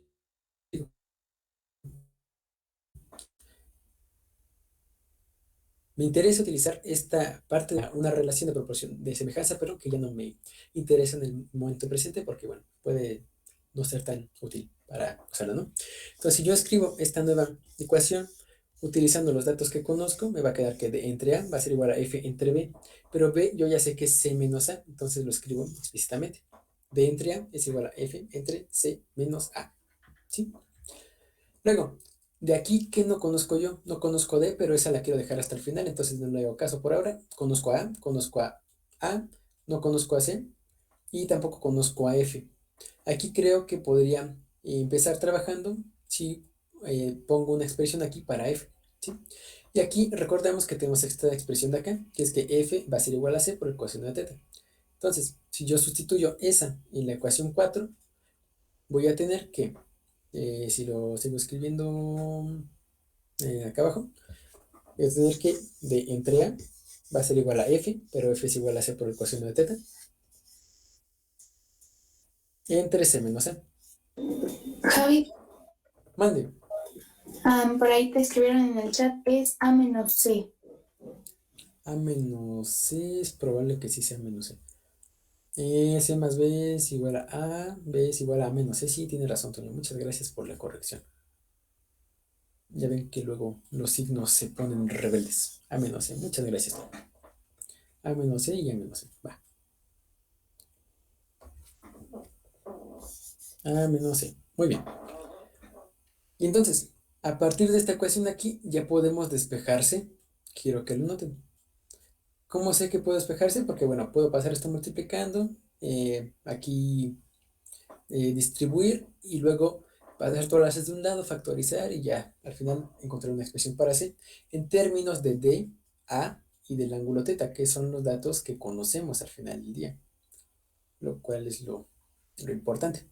Entonces, si yo paso este A menos C para acá multiplicando, me va a quedar que lo pongo de acá del lado izquierdo para aprovechar el espacio. Entonces me queda aquí D entre A por A menos C va a ser igual a esta C por el coseno de teta, ¿no? Sí. C por el coseno de teta. ¿Alguien dijo algo? Porque creo que escuché algo. Creo que no. Digo, fue muy débil, entonces no estoy seguro. Entonces, si nosotros distribuimos esto, vamos a quedar con D entre A por A. Y quiero que noten que D entre A por A se cancela la A, entonces nada más me queda D. Entonces esto va a ser igual a D por D entre A por menos C. Y bueno, eso se queda igual, ¿no? Menos D entre A por C, ¿no? Y eso si lo escribo me queda como C por el coseno de teta. Bien, luego, si nosotros pasamos este término que contiene la C del lado derecho, nos queda que D es igual a D entre A por C, lo paso al otro lado sumando, más C coseno de teta, porque estaba al otro lado positivo, C por el coseno de teta. Luego, ahí puedo factorizar la C, de tal manera que me quede C por D entre A más el coseno de teta, ¿sí? Porque ambos términos contienen una C. Y luego puedo pasar este D entre A más coseno de teta dividiendo del otro lado, ¿no? De tal manera que me quede que C es igual a D entre A más el coseno, ¿no? De este ángulo. Bien, entonces yo ya tengo una expresión para C. Como termino, bueno, recordando que aquí tengo esta expresión, que es la que vamos a usar, que me relaciona D con C, ¿no? Entonces, ya nada más lo escribo. D va a ser igual a C por el seno de teta. ¿Pero cuánto vale C? Ah, pues D entre A más el coseno de teta. Y eso que multiplica al seno de teta, ¿no? Aquí notamos algo bastante lindo, que es que D de este lado se cancela con D del otro, lo cual va a hacer que sea más fácil despejar. De hecho, esto se va a simplificar bastantísimo. Y entonces, ¿qué procedemos a hacer? Bueno, nosotros vemos que pasamos este D entre A más coseno de teta para acá multiplicando, ¿sí? De tal manera que nos queda que, déjenme lo pongo para acá.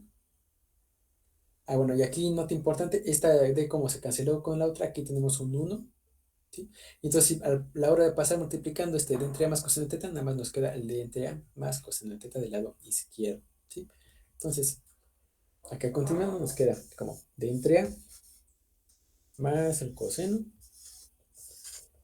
va a ser igual a lo que tenemos del lado derecho, ¿no? Arriba, que va a ser este seno del ángulo. Seno de teta, ¿no?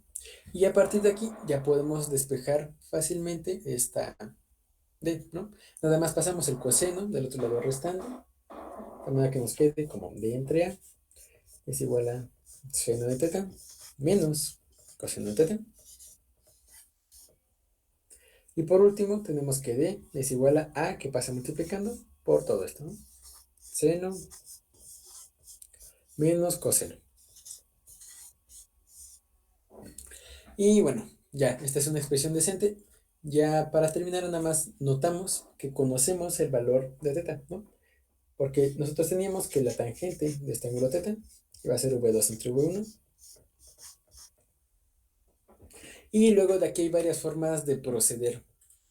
La más correcta, matemáticamente hablando, sería en términos de esta tangente, expresar el seno y el coseno, ¿sí? Y luego a partir de ahí llegar a una expresión. O la otra que es como hacer un poquito de trampa, aprovechando que tenemos datos numéricos, es que podemos sacarle el valor de teta, es decir, ver que teta va a ser la cotangente de esta razón de V2 entre V1, ¿sí? Y a partir de eso, ya nada más en la calculadora poner explícitamente seno de lo que nos salga con este valor menos el coseno de lo que nos salga con este valor, ¿no? Multiplicar eso por los 20 kilómetros que valían y tan tan se acabó el problema. Estuvo un poquito largo, un poquito talachudo, pero bueno, ¿qué les pareció?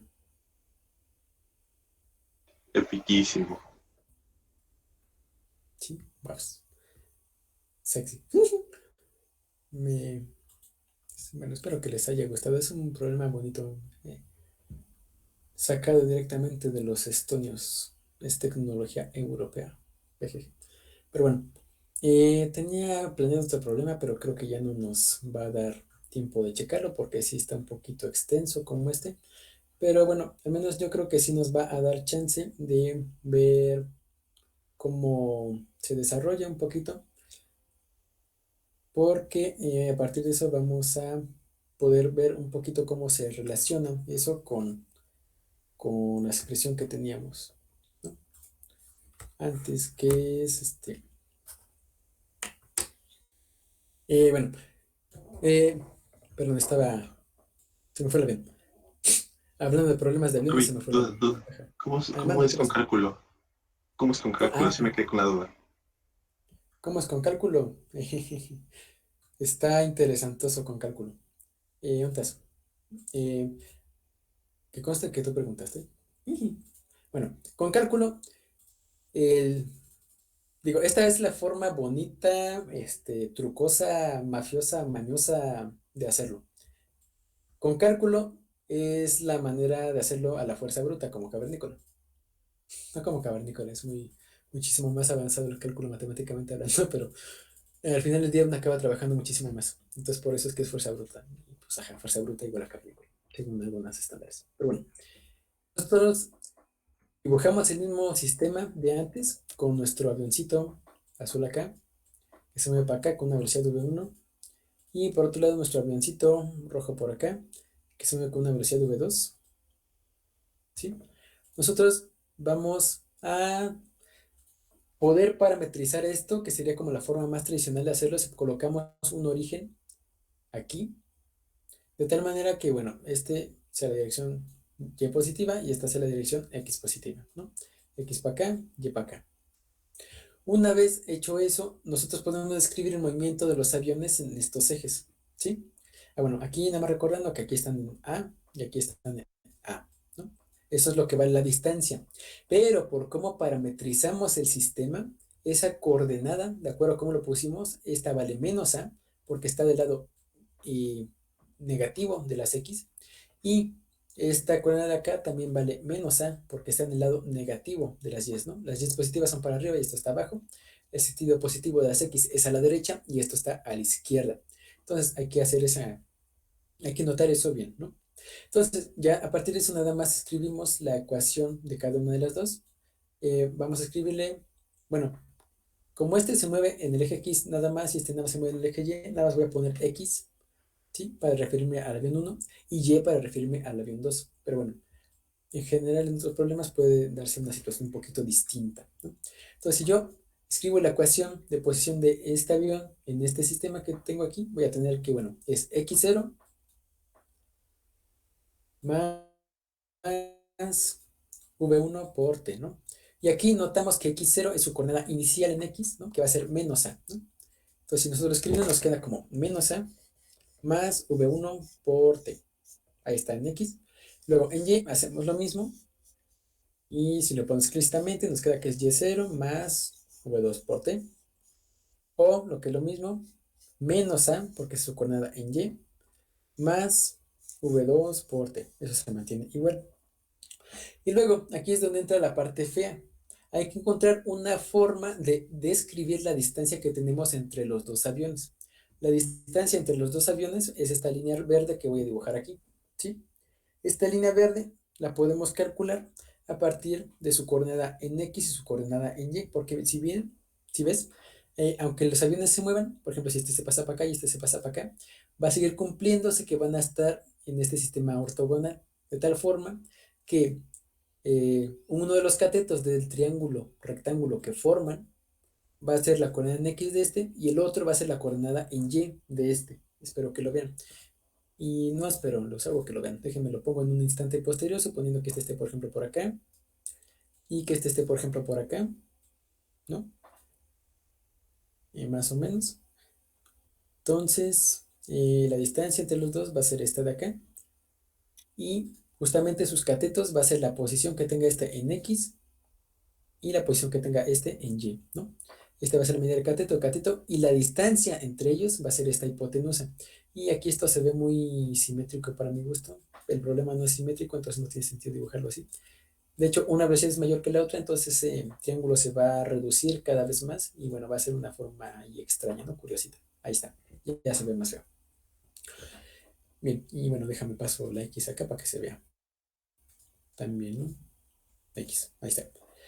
Y entonces, si nosotros escribimos una expresión para la distancia entre los aviones, nos queda que, bueno, esa distancia entre los aviones en función del tiempo, nos va a quedar como, bueno, aquí va a ser un pitagorazo, ¿no?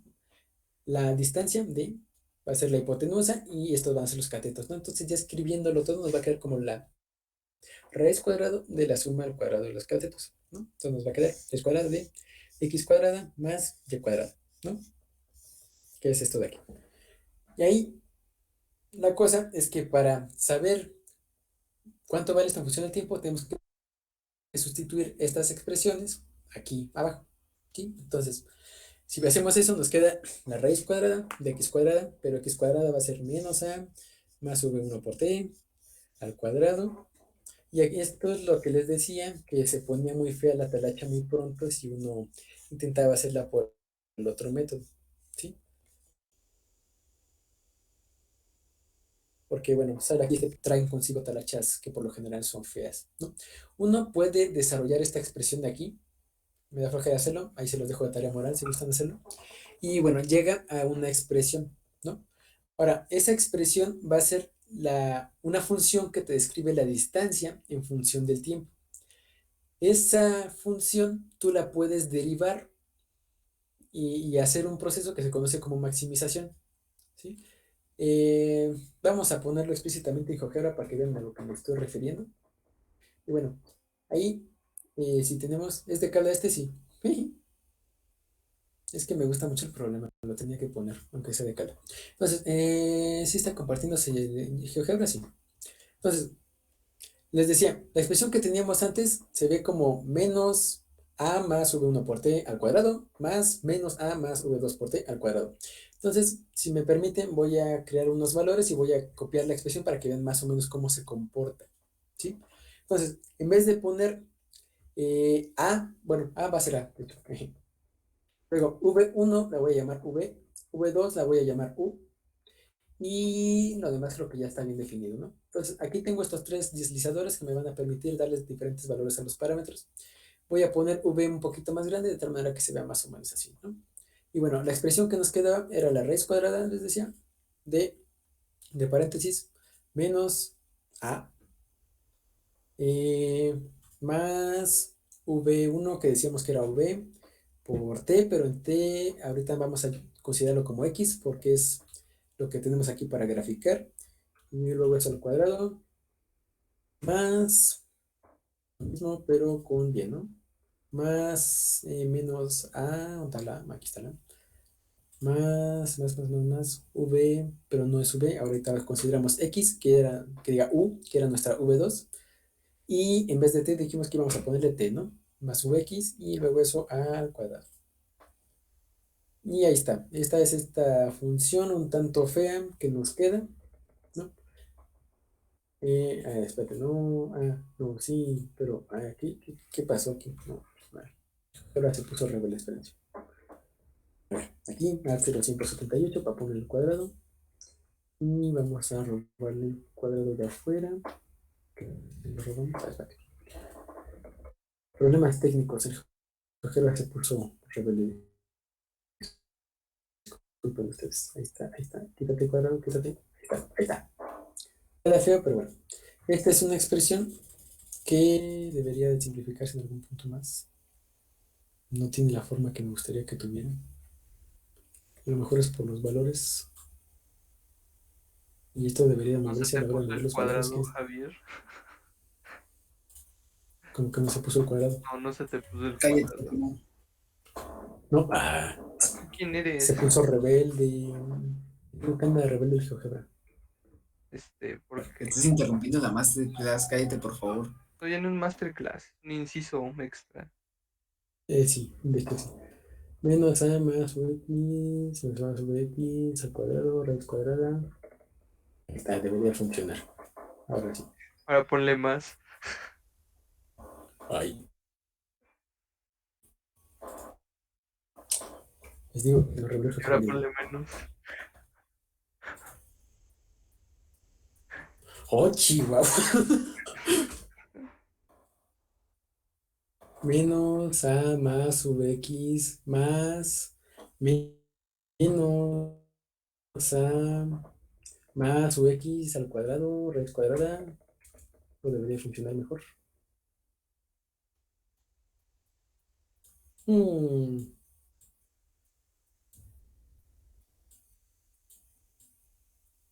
Bueno, sí, eso tiene sentido, ¿no? Tiene que ser independiente de la distancia siempre y cuando sea simétrico el sistema, pero Esto debería ser más fácil de derivar e igualar a cero. Eh, Arturo, ¿qué está pasando? No sé qué le pasó a tu recta. Chance y tienes un cuadrado flotando en la raíz o algo así, porque te está dibujando un valor absoluto. Sí, está bien rarísimo eso no tendría que ser legal. Bueno, vamos a hacerlo otra vez. Disculpen los inconvenientes técnicos y digo, ya prácticamente lo que nos interesaba ver el día de hoy ya fue todo, entonces... No, espérense, olvídenlo. Vamos a retomar este problema para ver cómo se hace con cálculo un poquito más adelante. Ahorita nada más me interesaría checar el último problema rapidísimo, rapidísimo, para que tengan una idea de cómo funciona esto en un sistema más, eh, bueno, en un sistema un poquito diferente, ¿no? Aquí quiero que noten algo. Nosotros podemos extender el razonamiento que hay juntos, que hicimos al principio, ahí está, para encontrar la velocidad. ¿Sí? Este de aquí, lo podemos extender, nada nos impide que volvamos a derivar esto, de tal manera que encontremos ahora la aceleración. Y quiero que noten que se cumple exactamente lo mismo para la aceleración. ¿Sí? Entonces, nada nos impide, estando en un sistema, analizar las cosas como si aceleraran o como si dejaran de acelerar. Y aquí es cuando empiezan a poner más bonitas las cosas. ¿Sí? Eh, en ese caso, creo que podemos considerar antes de eso, de ese problema, el problema clásico que es el problema del mono, que es básicamente que tenemos, pregunta existencial, si checaron el problema del mono antes, que es un tirador que dispara un mono en un árbol. No estoy seguro si lo checaron cuando había un tiro parabólico. Creo que no, pero pues, ajá.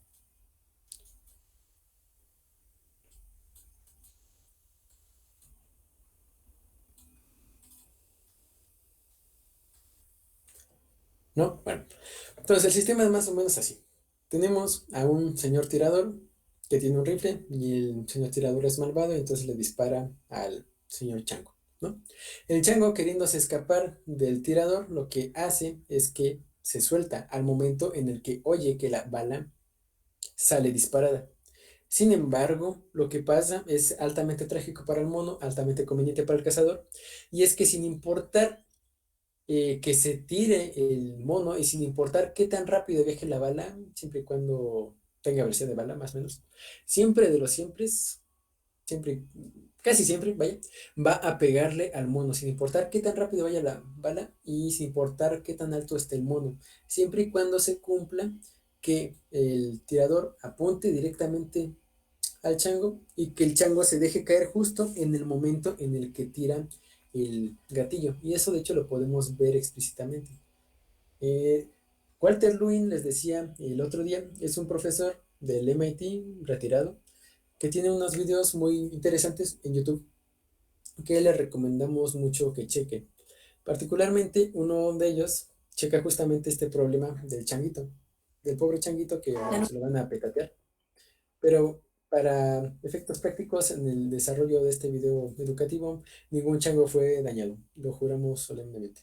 En su lugar, se tuvo este experimento utilizando a... espérate.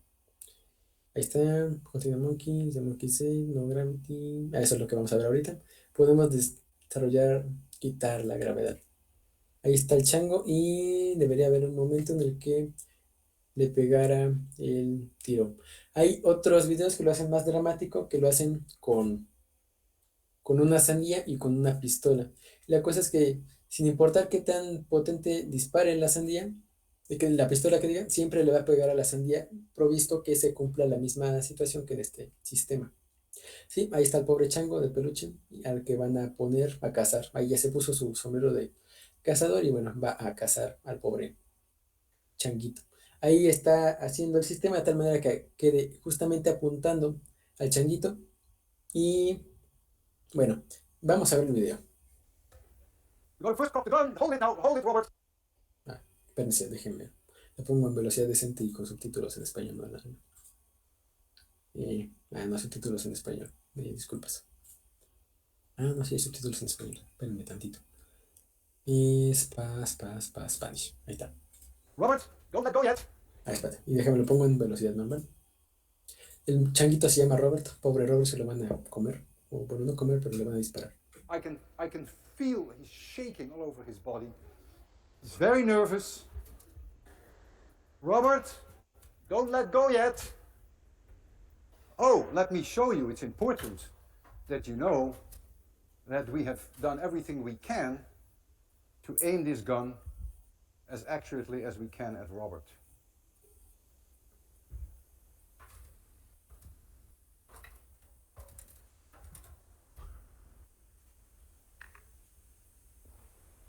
Robert, don't let go yet. We gotta first cock the gun. Hold it now. Hold it, Robert. Y nos esperó el chango. This happens always with Robert. No quiere que le disparen. Déjenme lo pongo en poros para no tomar tanto tiempo. El chango no está contribuyendo a la ciencia. Okay, he just promised me that he will not let go again.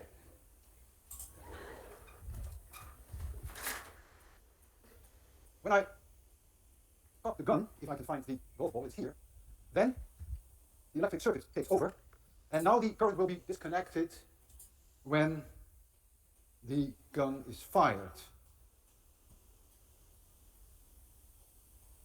Even I'm nervous. I admit it, you know, this is a terrible thing to do. Terrible thing to do. You ready? 3, 2, 1, 0. Y ahí, como ven, le pegó al pobre chango. Se movió justo de la manera necesaria para acabarle pegando al chango sin importar que se cayera. Y ahí se ve en cámara lenta cómo el Robert ve pasar su vida antes de que la pelota le pegue. ¡Pam! Digo, obviamente el sistema tiene cierta incertidumbre dada porque pues ajá, los instrumentos no son perfectos, pero bueno, el punto queda ilustrado. Al final del día, la pistola le va a acabar pegando al mono. Y eso se puede ver, eso se puede ver de una forma bastante interesante y bonita a la hora de hacer el análisis físico. La forma tradicional de proceder con fuerza bruta sería parametrizar la ecuación de movimiento de este tiro parabólico, sacar la velocidad en X y la velocidad en Y, ver cómo se mueve, la velocidad en X, la velocidad en Y, la posición de este chango, y ver en qué momento se juntan, ¿no? Y ver si eso depende de la velocidad inicial que tenga, siempre y cuando se cumplan ciertos valores. Sin embargo, hay una forma más bonita de verlo, y es, bueno, ahora, este cazador va a disparar la velocidad con la bala con cierta velocidad, ¿no? V0. El chango se va a dejar caer, ¿no? Nada más cae. Simplemente cae. Ahora, como suponemos que los dos empiezan a caer en el mismo momento, se va a cumplir algo muy bonito. Y es que, miren, tanto la bala como el chango van a caer. ¿Por qué? Porque los dos están sujetos a la misma aceleración gravitacional G. ¿Sí? Entonces, la bala cae porque tiene gravedad, el mono cae porque tiene gravedad. Y ahora, lo bonito, en este caso, lo interesante, es que nosotros podemos analizar el sistema si consideramos un marco de referencia, llamamos en caída libre, en donde tenemos que pasamos todo como si tuviera una aceleración de menos g hacia arriba, es decir, como si las cosas cayeran hacia arriba, por así decirlo, en ese marco extraño de referencia. Y entonces, si nosotros vemos ese marco de referencia, entonces la bala y el monito no caen, sino que se mantienen estáticos. Y eso lo podemos dibujar acá explícitamente. Y acá en un rinconcito, nada más como corolario de eso. Entonces acá volvemos a tener nuestro sistema, ¿no? Y entonces vamos a disparar. Y bueno, aquí va a estar la bala, ¿no? En algún momento del tiempo. Y acá va a estar el chango, ¿no? Ahora, en el sistema original, los dos están sujetos a la aceleración g para abajo, ¿no? Y bueno, aparte de eso, esta cosa se va a mover con una velocidad de v0, ¿no? Ahora, en este nuevo sistema, pasamos una g para arriba, ¿no? Todo lo pasamos con una g para arriba. De tal manera que la aceleración neta de esta sea 0 y la aceleración neta de este otro también sea 0. ¿Sí? Y entonces, ¿qué pasa? Aquí es donde se ve lo bonito, que permite ver de una manera muy sencilla lo que pasa en el problema del mono. En el sistema original se apunta la pistola de tal manera que apunte directamente al chango, ¿sí?